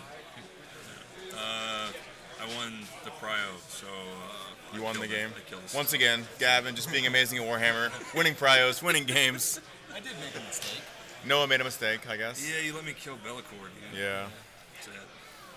But I had to make a bunch of big charges, and I did that. And you did that, because yeah. I just roll really good. I know charges have been an issue for you all weekend, Noah, with your Bulgor, but you make Yesterday, 2 games I failed the 5-inch charger rolling. That's it's a tough scene. I mean, you don't want to rethink your army choice. If you can't make a 5-up rollable charge, that's it's key. It's key. What's going on here? Well, it's so Anthony actually won the top of 2 prio. Immediately said I have to take it, and then didn't know what he was going to do, but knew he needed to take it. So he, as you can see, he's kind of spread out. He's killed pretty much everything that's not Nagash, and he's very likely hit his 5-up ward threshold for depravity. He was just on the edge of it, and the epitome was fighting some bats. Although there's a lot of bats still alive, so it's possible he didn't quite get that threshold. We'll have to get the count from the table. But then the bats, I think, swung back and killed the epitome. Something killed the epitome. So it's. Like you just rent it out. Yeah, we were just saying that. She's only got 7 wounds, right? So it's weight of dice often does the job against. The bats are randomly choppy too. 2 damage. Yep. Yeah. You're getting some hellos from the chat. Hi. Hello, chat. It's Ridge. It's Ridge, yeah. Congratulations on the crotch spawn. we talked about it the other day. I use the same language there too. He's okay with it. He laughed. I promise. You did it. I recruited some other What do you fellows think you here. guys did? The epitome died. Can you figure out what killed him? I think the bats killed the epitome. Is it on turn 1? They're on top of 2. Anthony didn't write down his tactic, but I'm sure it's something achievable.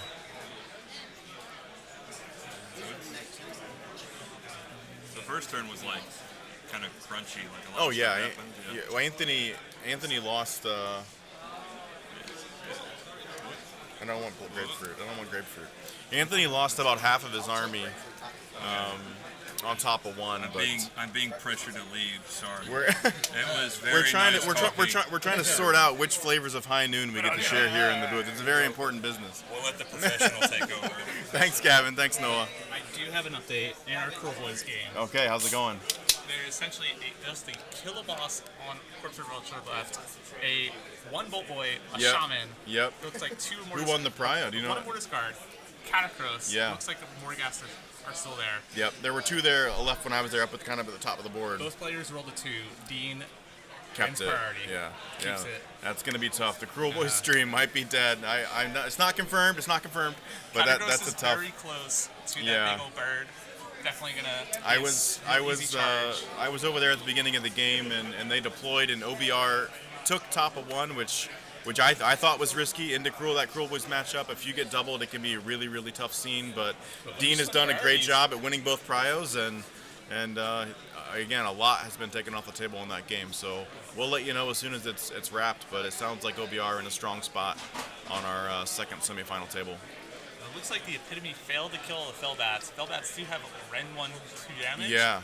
Epitome Which only all- has a 5-up save and 7 wounds. Right, which also means he likely did not hit his depravity threshold for Oh, the definitely 5-up not. ward. So that's So big for what Nagash can do here coming up at the bottom of 2, but not a lot left for Leo. I mean, he's fine. He'll have a plan, and I'm sure his plan revolves around making those key recursion rolls. looks like he teleported his Vampire Lord right next to the cash, or no? That's the stealth portal, is it? I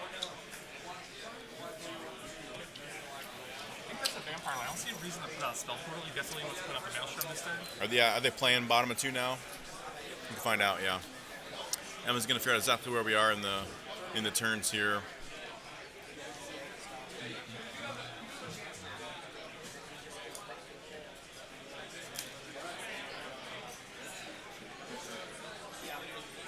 Miles says Vampire Lord. Yeah, I'm sure you're right. Vampire Lord? It's spell portal on it. Okay. So it's a spell portal. He's going to put Maelstrom behind his army, maybe? Well, you can only cast. Oh, 1 endless per turn. Yeah. So Maybe he's using the Vampire Lord and then cast the Maelstrom, but Through the portal. it seems like That's the Vamp Lord. He's casting it now, whatever it is. Let's see. Vampire Lord miscasts.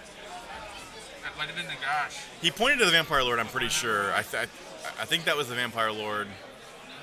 That was the Vampire Math, Lord. you can't escape math. I knew a miscast was coming just based on math. But luckily it was not Nagash. We don't know what that spell was he miscast on, but it was likely Maelstrom. Could have been, probably wasn't Blizzard. There's not much in range. It's probably Maelstrom, There's no other reason. which is massive, I think, Curious for why he went for the play of the damage. The spell portal, though. Snake Eyes are Snake Eyes, right? Because the Maelstrom could be set up and then it moves. Yeah, I don't know what else you would have put through the portal, right? Because Spirit Gale's board wide. I mean, unless you wanted to handed us something. I don't know.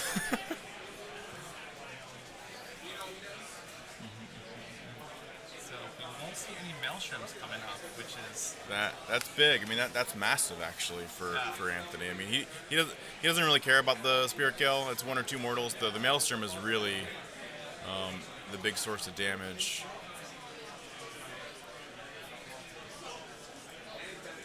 I'll have to get the tally after the game of how many miscasts Leo's rolled over the course of 7 games.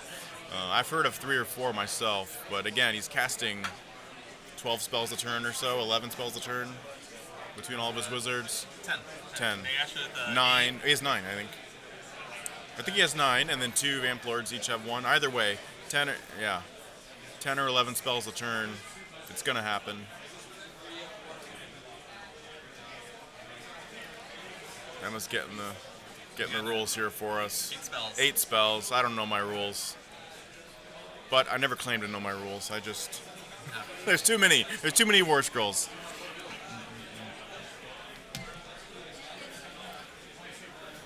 All right, so we're assuming Anthony got his 5. The lads are not updating the score sheet, so it's 10 to 4, or no, 9 to 5 because Anthony's on the right there, yeah. So it'll be 9 to 5. Leo's gonna have a hard time getting the primaries here unless he gets a recursion roll. Yeah, he still And has I'm the one curious on what his tactic way. he's going to be able to do with only Nagash on the board and a couple of pieces here at the bottom and top. He could maybe do. He still led in the Maelstrom. I think. He could do He Lead in the still has- Maelstrom. He could. I mean, he could probably do Intimidate. No, he did it turn 1, right? He did Intimidate turn 1, so he doesn't. I don't think any of his battle line units are not in combat, so he can't do Lead in Maelstrom. Did he miscast again? Did we miss it? Yeah, he's not having a good day. Emma and I were talking, and I wasn't watching the rolls. He's rough. If Leo does not win priority, I think it's going to be like Yeah. Nagash. Anthony's got all of it. Well, he did lose the epitome, so he might not actually be able to kill Nagash anymore. Yeah, it's true. Yeah, Leo might not be able to Andrew score was any watching the rolls, and it says that indeed Nagash also miscast this turn.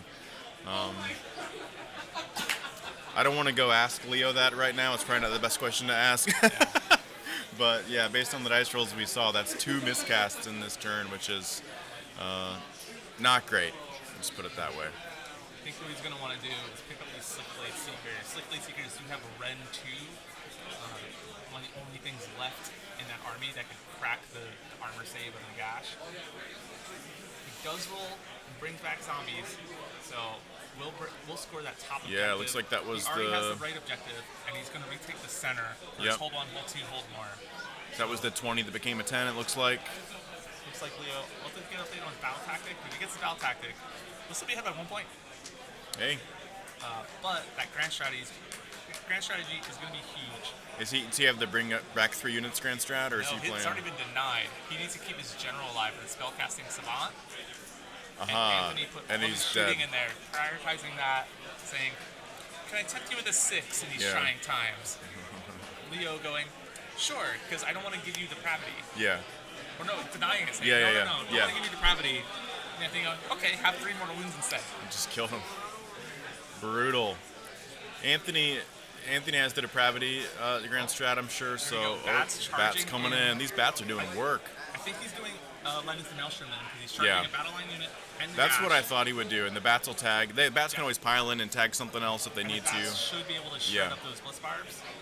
And Nagash can be in combat with something. He's got a looks like bunch of he's coming units up in with at least range, 2 so units. I think he's going to prioritize pick up the Slickblade Seekers, which are the next best source of gaining depravity. right. So if he can just shut down as much depravity as he can, Yeah, prevent his opponent from summoning a Keeper Secrets later in the game.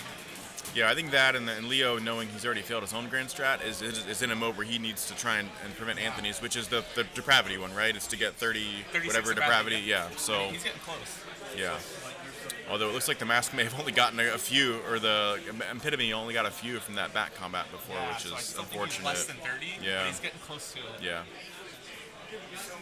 One more turn with stuff left, he should hit that If he 36. can fill up that 1 unit archers down there, pick up the Slick Blades, he's going to be in a great position. Yeah. Yeah, things can go from bleak to great for Soulblight after a couple of recursion rolls, and After some pile-ins, it looks like he could potentially end with all of his units holding them 12 in the gash, so they all 5 up ward saves Yep. to make it even that harder for his opponent to crack.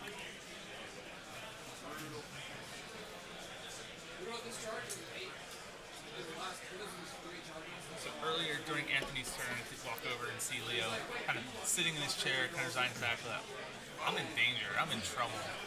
But look at this. He's not letting that phase him.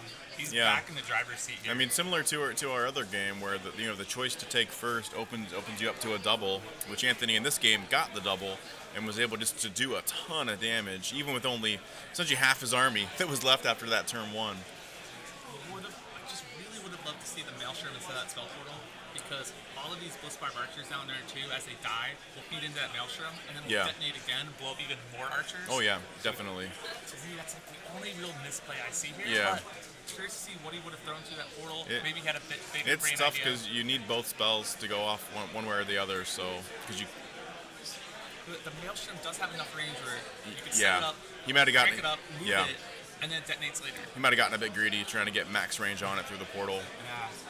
Leo has been a very greedy player this GT. Against, in his round 5, so greedy he decided to take top of 1 and just pick up a King Rod by just teleporting, throwing out a 20 mortal wound blizzard, Absolute menace. another 20 mortal wounds off of biotransference. So this game is still going and looking like it is way too close to call. It is too close to go. I'm gonna go on a quick walkabout. I'll be back for the end of this game for sure. I want to see if thank the you so other much. games wrapped. That is Yeah. Sean Thanks, Clark, Emma. Nuke Doctor himself on Twitter, Captain America, Captain of the U.S., Team America, Age of Sigmar team. Always a pleasure having him. He came all the way out here to Nova Open, not to play, but just to watch, just to observe games, scope out. He was coach for Team America this past year, and he's now moved into that captain position. Here we go. Nagash swinging some Slick Blades, not doing enough damage, only killing 1.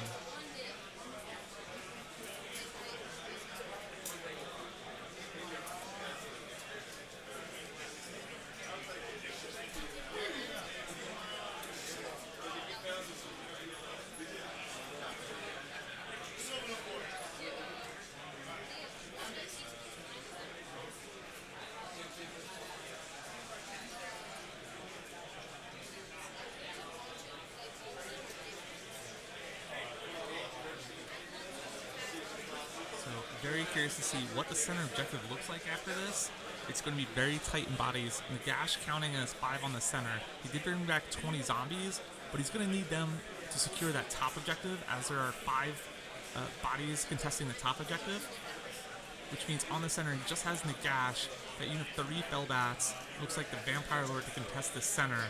The Slick Blades all surviving is huge. Age of As there's Sigmar players, for 1 second as 15 James minutes left. 5-0 minutes left in the round.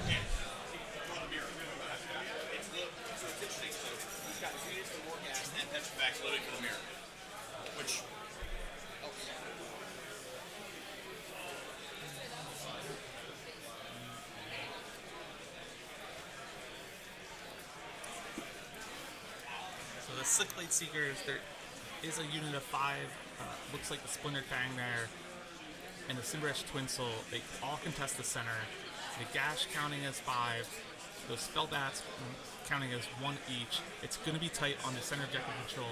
Nagash whipping attacks into those slick blades, only killing one. Pretty massive. So the center objective will determine who's going to be our leader after this. Either Leo's going to be ahead by 1 point, or they're going to be tied up after 2. And I can tell you, the winner of this game is going to play against Petrifex Elite in the final. no. The Cruel Boys' dream is dead. Dean on our table 1, our other semifinal, Dean Bills with Petrifex Elite comes out with a 16-4 win over Jacob's Cruel Boys. Again, in that game, Dean deployed very aggressively, deploys on the line, chooses to go first, and manages to not get doubled. So he just held the prio, and from what I saw, that was just too much damage for the Cruel Boys to overcome. But still, hell of a run for Cruel Boys. I guess they'll be playing next round somewhere. They're going to pair everything. It's not an elimination bracket, so he'll get an opponent next round. Yeah. We could still see a could still get 7-1 Cruel Boys here at the Nova Open. So the winner of this will be playing Petrifex Elite. I'm assuming on stream for round 8 Dean is going of on the stream. Nova You heard it Open. here first. Yeah.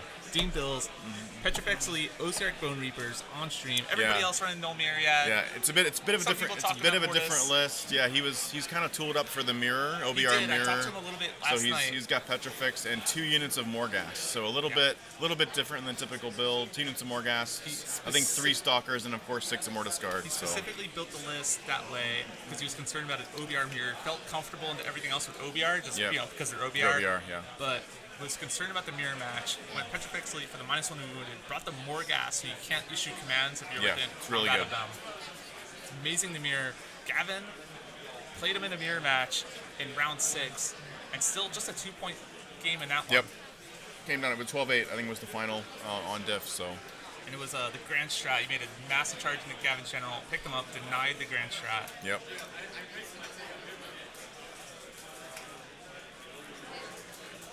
So we're going to start seeing some Fellbats munching all over these Blitzbarb Archers right here. Blitzbarb Archers are going to be -1 to be hit because he has hit that 24 plus depravity. Yep. But these are Ren 1, 2 damage each. Looks like only 2 going through, and we're going to see 4 archers dying here. Oh, he did make the save, so only 2 dead. So some lucky rolls there. So, in your opinion, Emma, who needs the prio roll more here? We're going to see a big prio coming up after this turn. I think it's tough. I think both they're kind of in similar positions. I think Leo probably needs it more in my view, but I think Anthony. You think Anthony actually needs it more? Simply because he does have 1 unit of Blitzbarbs that's already tied up with those Fellbats. He does have his other unit towards the center objective tied up with Fellbats. Yeah. Like most of his army's already pinned in combat. You see Nagash pinned in there with 2 units. There's so much of his army is pinned that Anthony can't really accomplish much. Top of 3. We could even see Leo just give it away going. You could. But the big thing too, I think, is that depravity threshold. So if Anthony gets top, he can, I think, most assuredly get himself above the 34 for the 5-up board save. Potentially, the only thing is his only real unit that's going to be able to get that euphoric killers is a Slick Blades, and they're stuck in combat with Nagash. They're stuck in the middle there with Nagash. Yeah. Everything else he has. He is not who you want to be swinging at to get depravity for sure. Other than that, he just has like the Blitzbarb Seekers. He does have the Mask, which could potentially go into the zombies. So that is another option. That's going to be that's the depravity, I think, mechanism. It depends on how much he needs. I'm not quite sure how many the Epitome got earlier, but it's probably around 10 he needs. I think he killed 3 Fellbats, so that's 9 depravity right there. And he needed 16, so he needs like 7, so or 7 or so. He should be at 29 so the mask could maybe do it.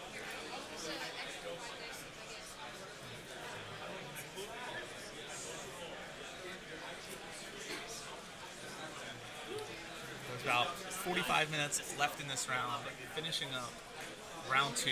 We'll get some updates on scores after this. It's going to be huge. Leo already guaranteed himself 4 points. The big question is the center objective. Who will control that? Does Anthony have enough bodies there? looks like a count about 7 bodies on that center. Leo has Nagash and looks like 3 Fellbats, which is 8.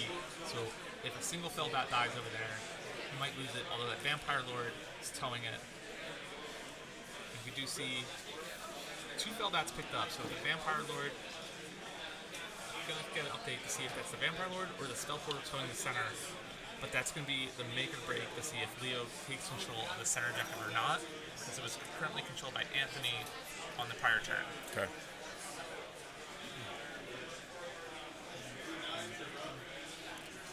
Emma's over, just counting up the models on the middle to see if we can figure out who's going to get control of that objective.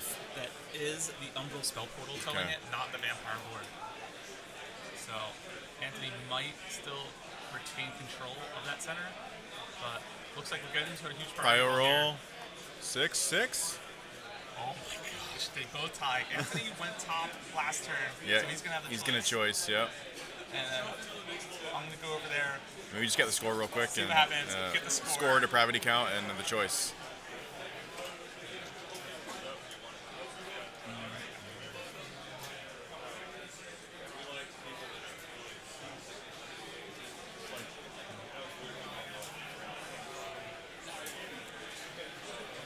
All right, we're getting the score sheets updated here. Emma's talking to the players, give us a real quick update. We don't want to interrupt them too much, but we just want to kind of understand where we are in the game.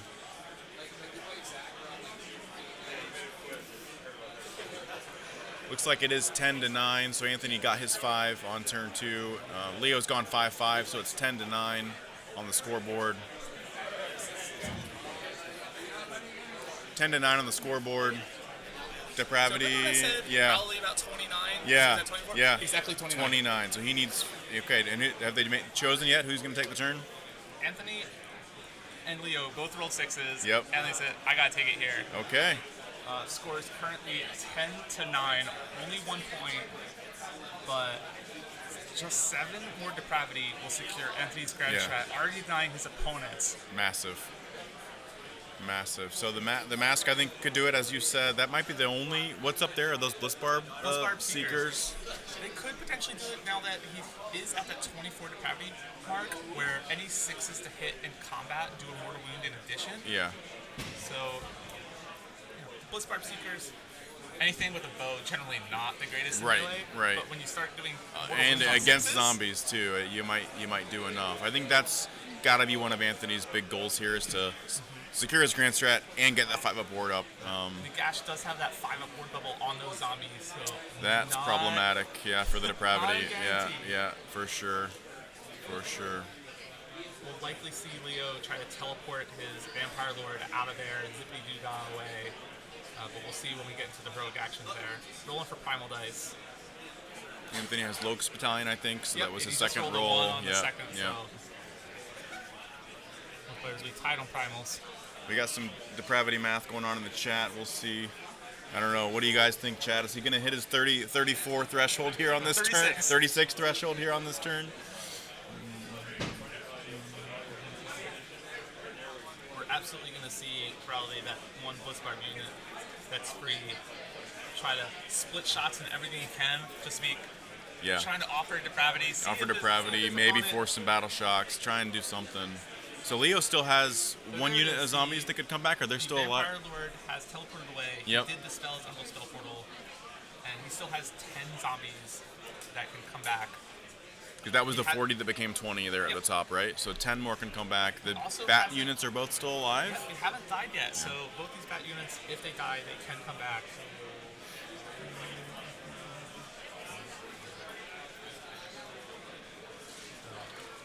We'll see Right. what they do. Nature calls me. I'll be back. Catch the end of this game. So currently, round 7, just under 45 minutes to go. Top of 3, Anthony Lawrence, Slanesh versus Leo's Legion of Night Soulblight. Currently, Soulblight in the lead by a single point, but will not be able to score their grand strat. Anthony Lawrence close to securing his grand strat. He has 29 depravity, only needs to hit 36. We'll likely see the mask go into the zombies, try to get 7 more. Leo controls the top objective, the center objective, and the right objective. We should see Anthony Lawrence be able to pick up the center objective this turn. Should be able to put enough on there, kill the Felbats. The zombies can only contest one of those two objectives.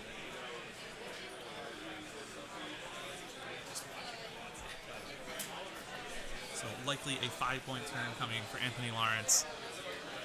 But don't think he can contend with Nagash right now. He is repositioning those Blitzbarb archers down, abandoning the top objective, going, you got that.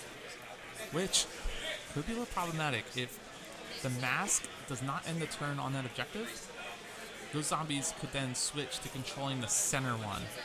So he needs to end the turn with the mask on there. It looks like he's running off. This could be huge, because then those zombies will be able to contest, deny the center. Anthony running the mask over. Mask can run and charge. We'll see where he ends up. Still Unifellbats on the center. The Unifellbats tying up some Blitzbarb archers at the bottom. Nagash in combat with 3 Slickblade Seekers.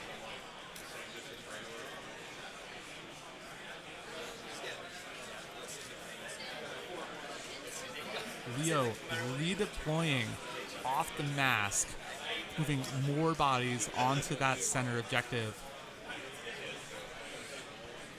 Going to be problematic.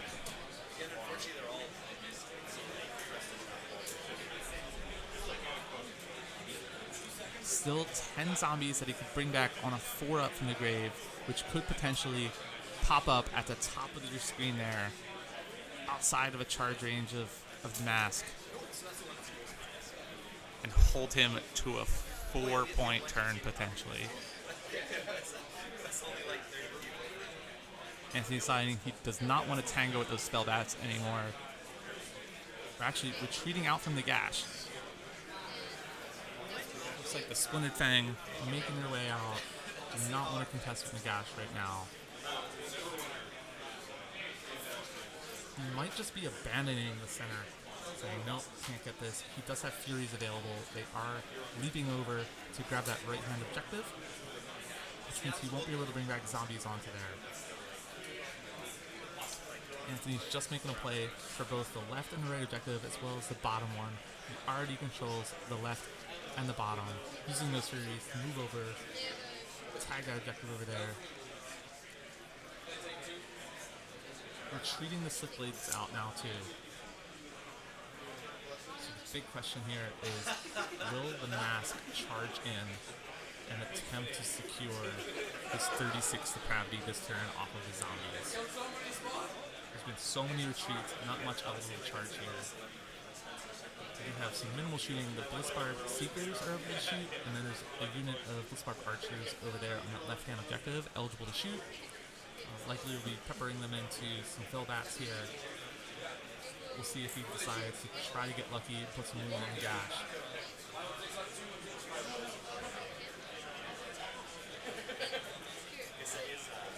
Leo has rolled the 4-up and is bringing back 10 zombies. Going to be bringing back on that objective up at the top there. I'm curious if he can bring them back. Oh no, they can't make a charge this turn, so the Legion of Nitrate not going to be a factor for these 10 zombies. We won't be able to charge them into those Furies on the back. But if anything else charges within 12 of that big 20 block in the middle and does not tag him in combat, he could roll a charge and get in combat over there with those Furies and deny him from scoring that objective as well. But any charge here would be foolish. Don't want to charge into Nagash at all. So we'll see what the mask does. Big question on our mind. Does he go for the mask into the zombies to secure the 36 depravity? Just joining us, the Cruel Boys' dream did come to an end, unfortunately, at the hands of OBR. Jacob Brandon 6-1 with Cruel Boys so far. Petrifex Elite Osterg Bone Reapers 7-0. We'll have them on stream for round 8 coverage.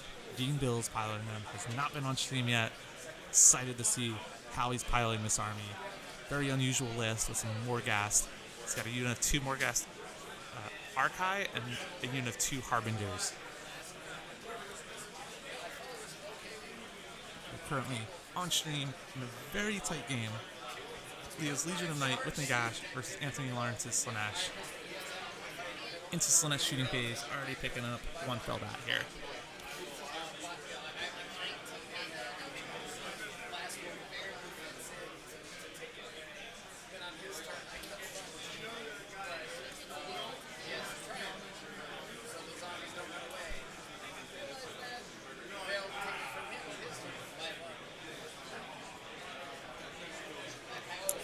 Did sneak a peek at that Caleb Walters Anthony Trentinelli game earlier as I walked by, and I did see 3 birds on that table, so quite a lot of spell casting going off for Caleb that game. That game is still going on as well. Another super tight game over there in our top 8 players.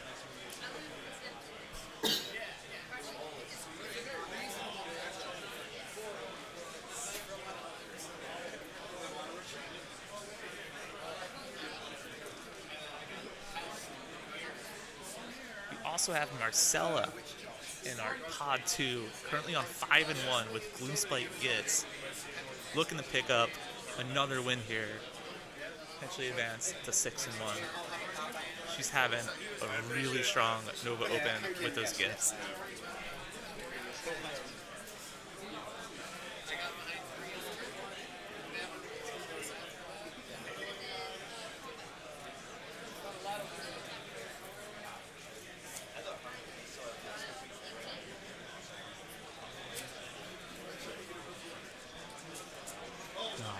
Phase, we do have Blitzbarb Archers piling in, trying to finish off those Felbats at the bottom of the objective. They are doing mortal wounds on 6s to hit. See if he's able to squeak through enough here.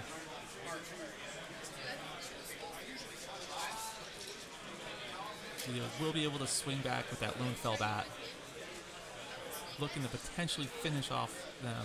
See if he gets some good rolls here. Looks like he's forcing through 2 saves at Ren 1, 2 damage each. Oh, just 1 save.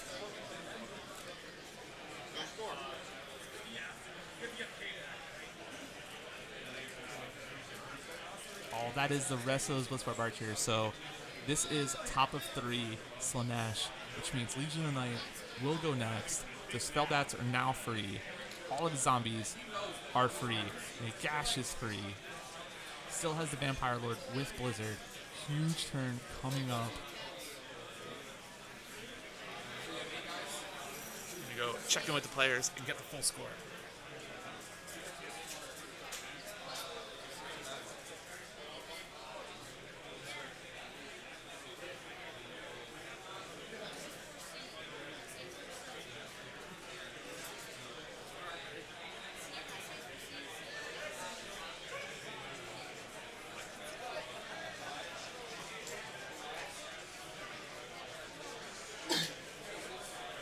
Massive update here. Anthony Lawrence failed his battle tactic, only scoring 3 points. He's on the board with 12. Both players are kind of in a hurry mode. There's only 30 minutes left. We're in bottom of 3, Leo's turn. But still, I think plenty of time to get a full resolution to this game. There's an hour break for lunch. TOs did have table bosses yesterday at all the top tables. They did play a little bit over time on round 6, but we're kind of hurried up, only critical rolls. The judges here don't want to just end a game right after 3 hours. As important as these ones, they want the games to reach a natural conclusion if possible, but are being very cautious of time.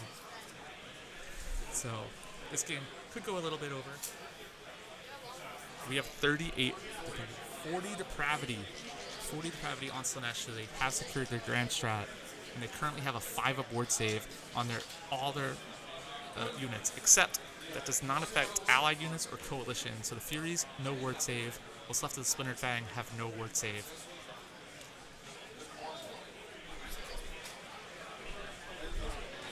but tons of zombies still on the table. He did teleport the Vampire Lord down on the bottom left of your screen, so we'll see what he's looking to do there.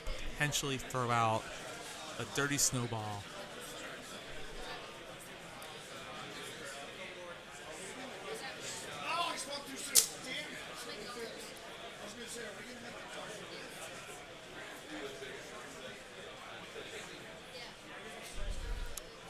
But we are currently bottom of 3 here, round 7. Leo, top of your screen, Legion of Night. He's on 5 wins, 1 draw. Drew last round in a 21-21 with Anthony Trentinelli's flesh eater records. Versus Anthony Lawrence, currently on 5 wins and 1 loss. Beat Caleb Walters last round. Caleb won Nova Open last year. Anthony Lawrence beat him in both the GT and the Thursday Invitational. Both these players playing amazing Warhammer right now. So it's Slanesh versus Legion of Night. Currently, our Legion of Night, Leo, is at 10 points, but he's still on his turn 3. Slanesh have secured their Grand Strat, denied the Soulblight Grand Strat, and have secured 12 points. They failed their battle tactic last round, only scored 4 points round 1. So if Leo is able to pick up 5 points here, we'll effectively still have a tied up game.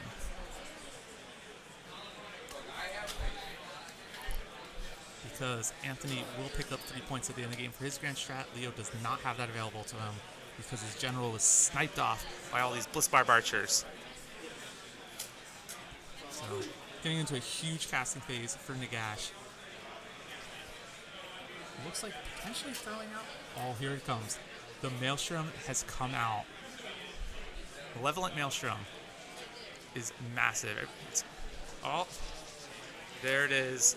Anthony Lawrence able to dispel it. Use the Primal Dice. Massive.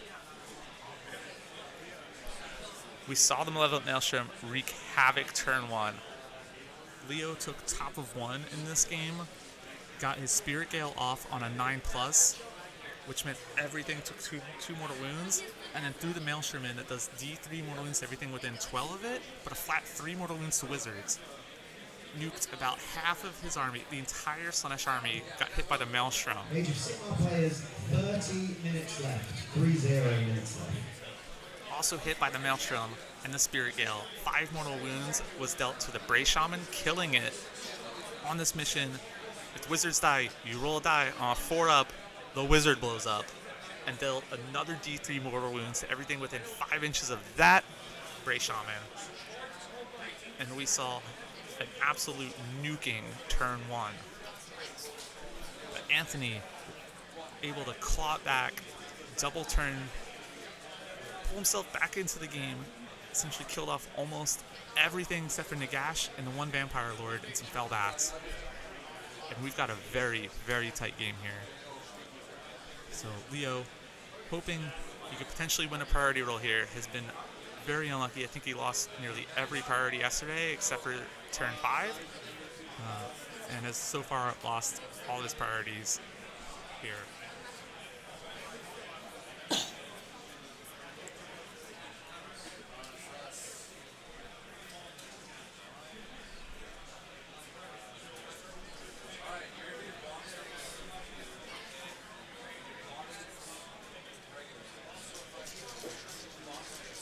We'll see what happens. He does have 1 unit Fell Bats at the bottom. He's got the Vampire Lord that teleported to the bottom left. That Vampire Lord cannot move this turn. He does have 20 zombies and 10 zombies. Both those units have already died. He started with 40 and 20. So those zombies have come back this game. So if he loses those again, they cannot return. Nagash does have a big bubble. Everything within holier than 12 gets a 5-up ward save. Slanesh on the other side are at 40 depravity. So all of the Hedonites of Slanesh units are sitting on a 5-up ward save and are -1 to hit. Nagash, not with the best hit profile, but if he does get any hits in combat, is easily able to convert those wounds. With Ren 2, 3 damage, D6 damage, will be able to just slaughter anything, provided he is able to actually hit it.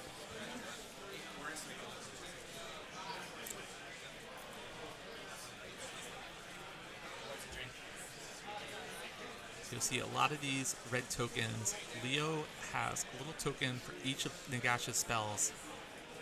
And he's coming online now. You see a big 10 on those dice. Casting with 13s.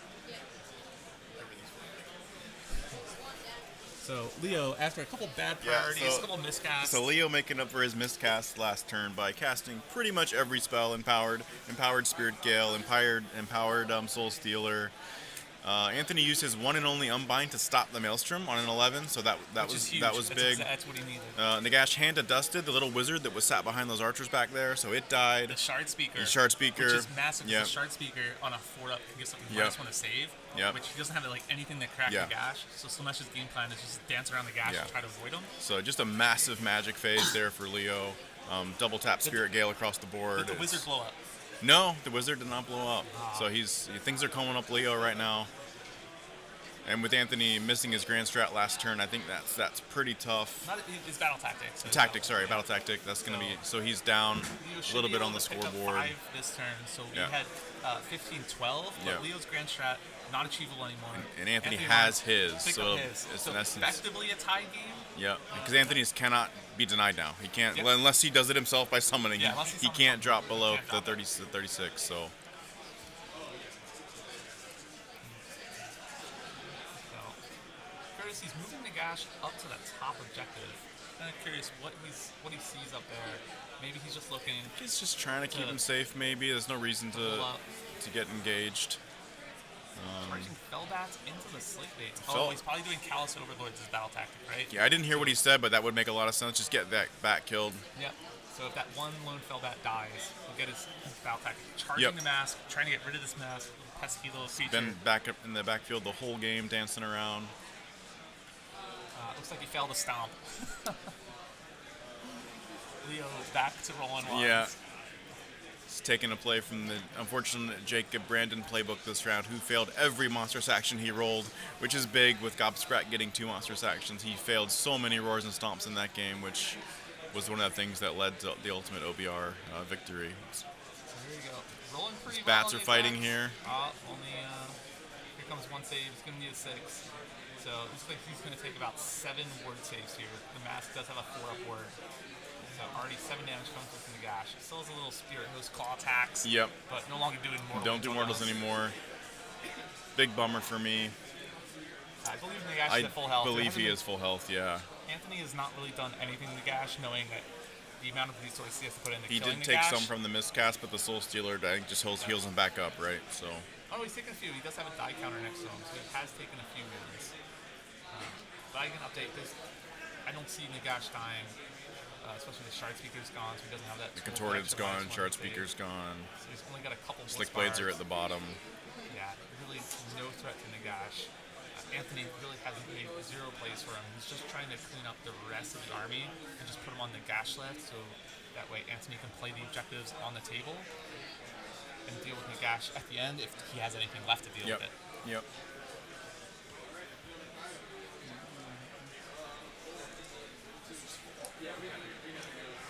This is the Slick Blades into the Fellbat at the bottom. So, all he has to do is just take wounds. I don't even know why he's rolling word saves. So, Ren 2, you always have the option that says you can Right, roll a can. die It's for an a word optional, save. yep. We'll definitely see a 5-point turn for Leo. Coming to a massive priority. Leo has not been able to roll to win priority on And team here we 4-3. go. Let's see it. So Leo is on the double, so he'll break. Anthony will break ties. Breaking ties here. 1. Oh Anthony my gets it by default, What a right? two. Yeah. Anthony just continues to win the prios. I think he probably takes it again here to get it. He Absolutely. needs the 5 points at this point. He can't risk going down more on points. Yeah. He needs to try and get his 5 and zone Leo off, because right now, as you said, it's effectively a tie game with the Grand Strats figured in. So Anthony needs to score 5 and not let Leo score 5. So incredible game. There's about 25 minutes left in the round, so really coming down to the wire here. We'll probably have a judge going over this table at some point. Just to making make sure, that things because this are is just top going of 4 now, critical right? rolls. So There's an hour for lunch. They might cut into. we're also assuming Leo got his 5, which it looks like, assuming that was Callus, he's got the Yeah, top, middle, and absolutely. right, so he'll And he get has his 5. Yep. Absolutely 5 point. I'll get the update. Confirm Anthony's going. I don't see why he wouldn't, but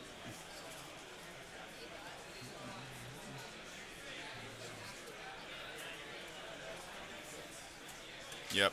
Got the score update. Definitely 5 for Leo. So it's 15-12, heading into top of 4 right now. Anthony has won the prio roll, heading into turn 4, battle round 4.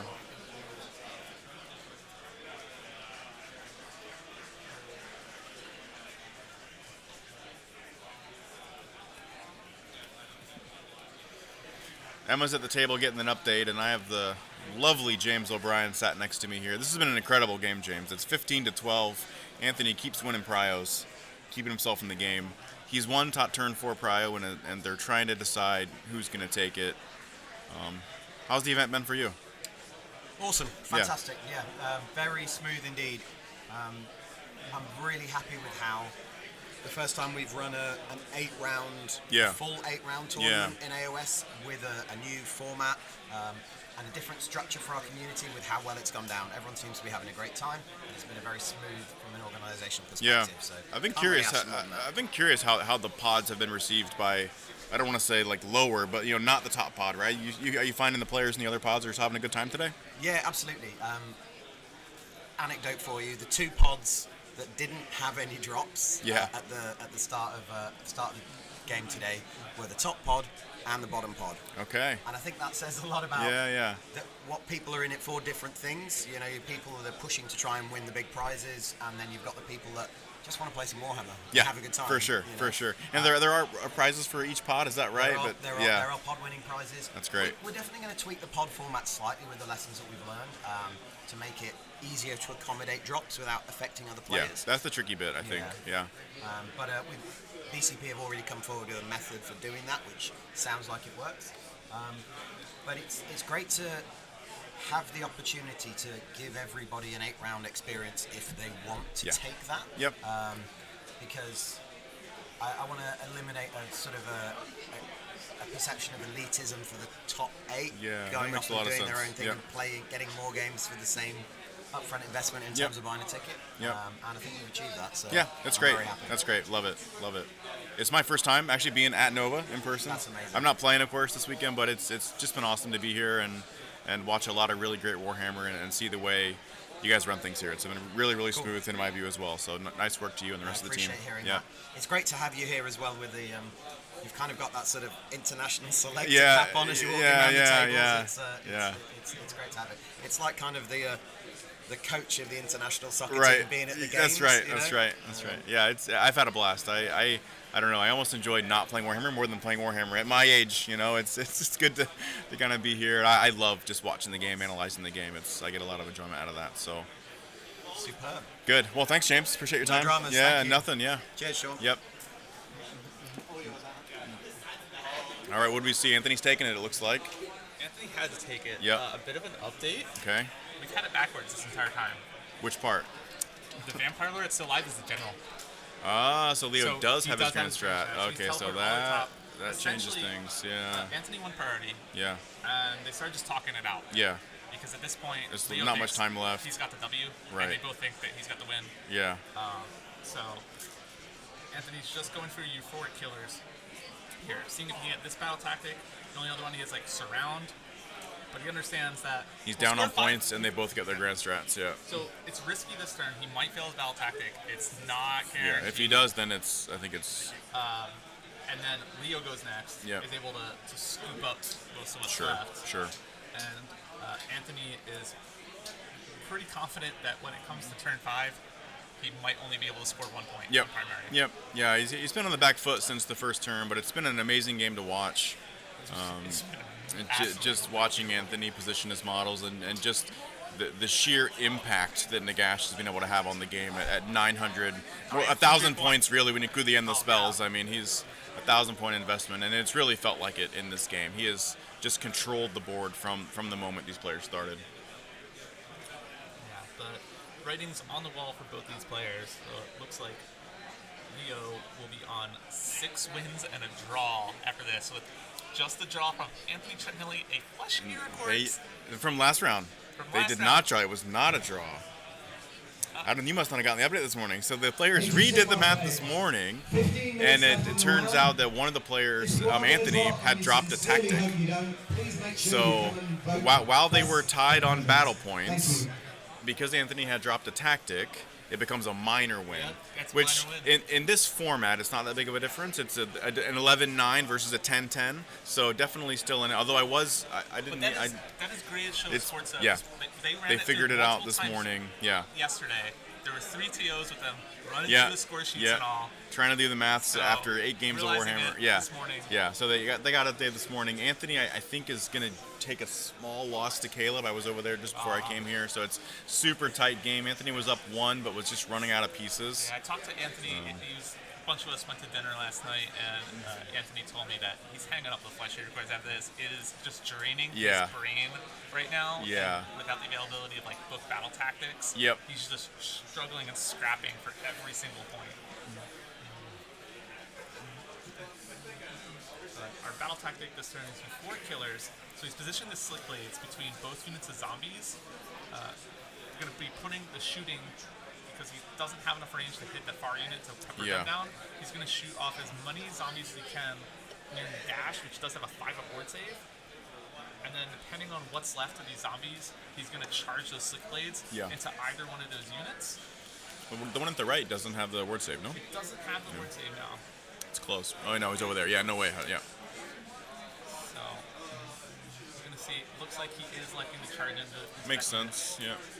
Curious to see if he throws the Furies in first to try to get a few more wounds on him before triggering the Euphoric. So looks like he may get the 5 here. It depends on the tactic, like you said. Yeah. So it's all going to come down to, can he do enough damage? He has to kill the unit with the Sick Blade Seekers. Right.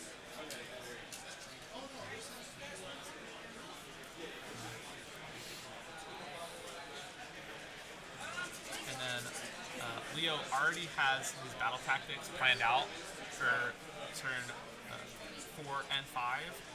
So he's very confident, can't be denied. So we'll probably see Nagash go over, clean up those Sick Blades, or even just go into the center of what's left of Anthony's army. And where is the Vampire Lord now? There's no way Anthony gets to kill it, right? Yeah, there's no way he's getting to it. And if he gets close, Leo will teleport to the other corner, and so he's going to keep his grand strat for sure. Nothing Anthony can do about that. So here we go, whole bunch of word saves. Yep, zombies are picked up. That'll be the 5 then. 5-point turn here, and Leo will absolutely answer back with 5 points of his own. Yep, I don't see how he doesn't.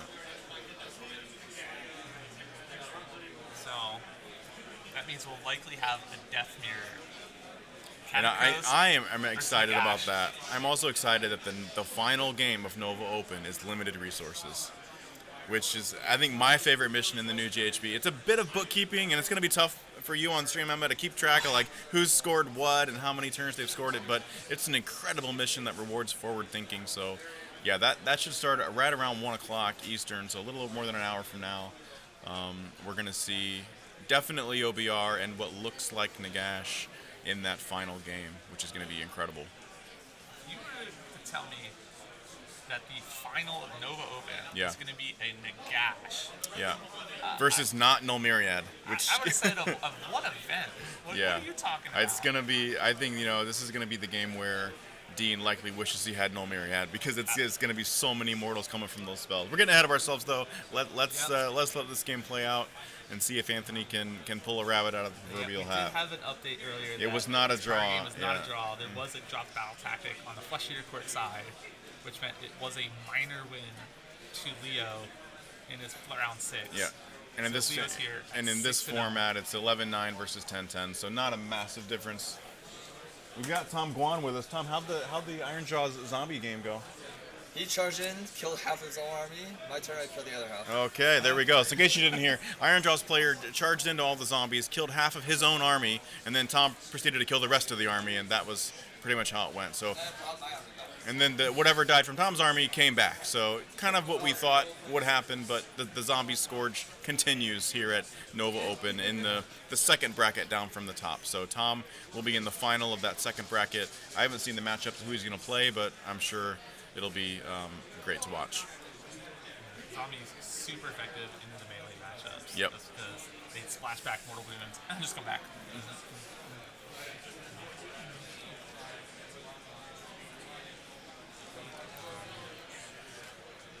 Just got some ancillary combats here going on. Or perhaps we're already on to Leo's magic phase. The players are probably going quick here. There's only about 10 minutes left in the round. Looks like Leo's casting spells. Don't want to interrupt any more than we already have. There's 10 minutes left in the official round. There's about an hour for lunch. Really want to let these players play it out, reach an actual conclusion.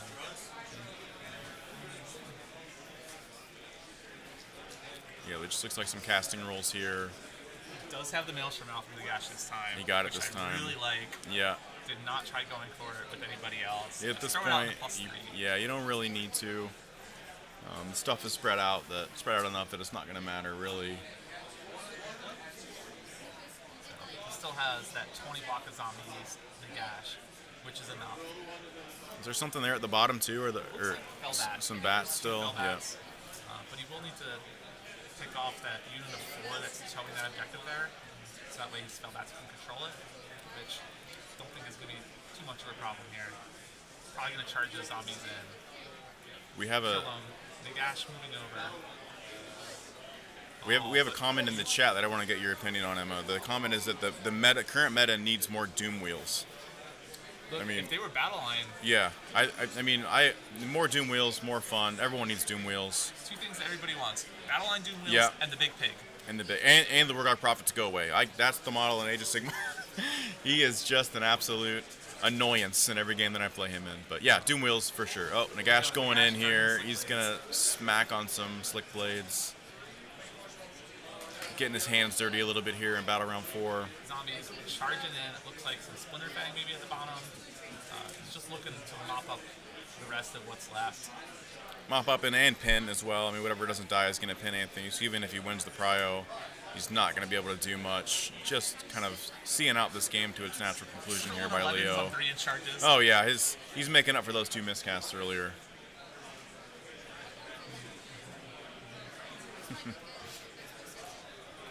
There's a 1. I saw a 1. I think that was a stomp probably from the Gash. Yep. Yeah, the Slick Blade Seekers, I think, are only a 5-up save, so no need to roar them. The Gash is like Ren 2, Ren 3. Yeah. The more important He'll part be is just fine. -1 to hit them. I think he only killed 1 before last time he tried this. This list is amazing, and I can't wait to try this list. Yeah, it's got just enough zombies to be annoying. Of course, teleporting Blizzard, absolute problems for the opponent, and Nagash just doing his thing. And the ability to charge in your opponent's charge phase. Yep. As you mentioned earlier, it's such a powerful ability with the resilience of the Soul Blight units to just get in there and just muck things up.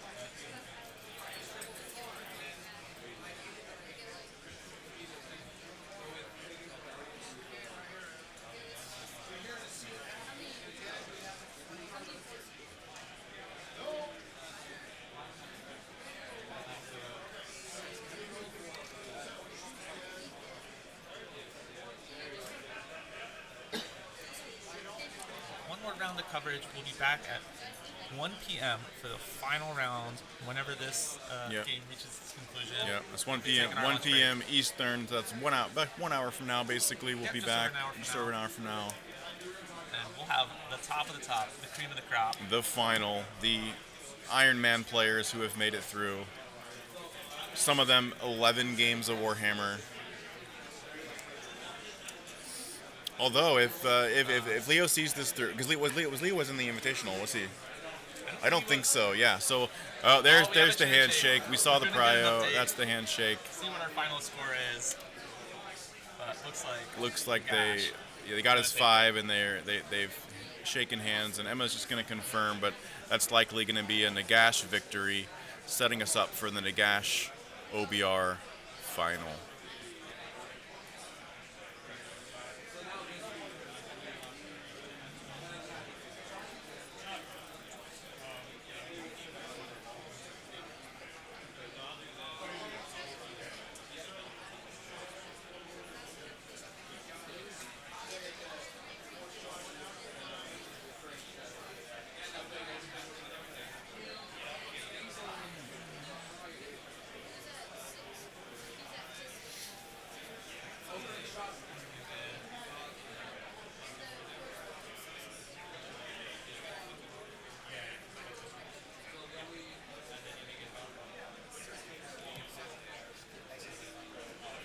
just some final bookkeeping here, working out the tactics to get the final score, because again, not an elimination bracket.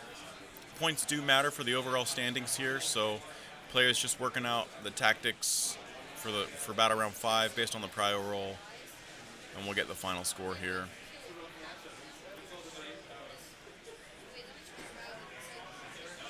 Both players just talking it out. The final will be 28-23.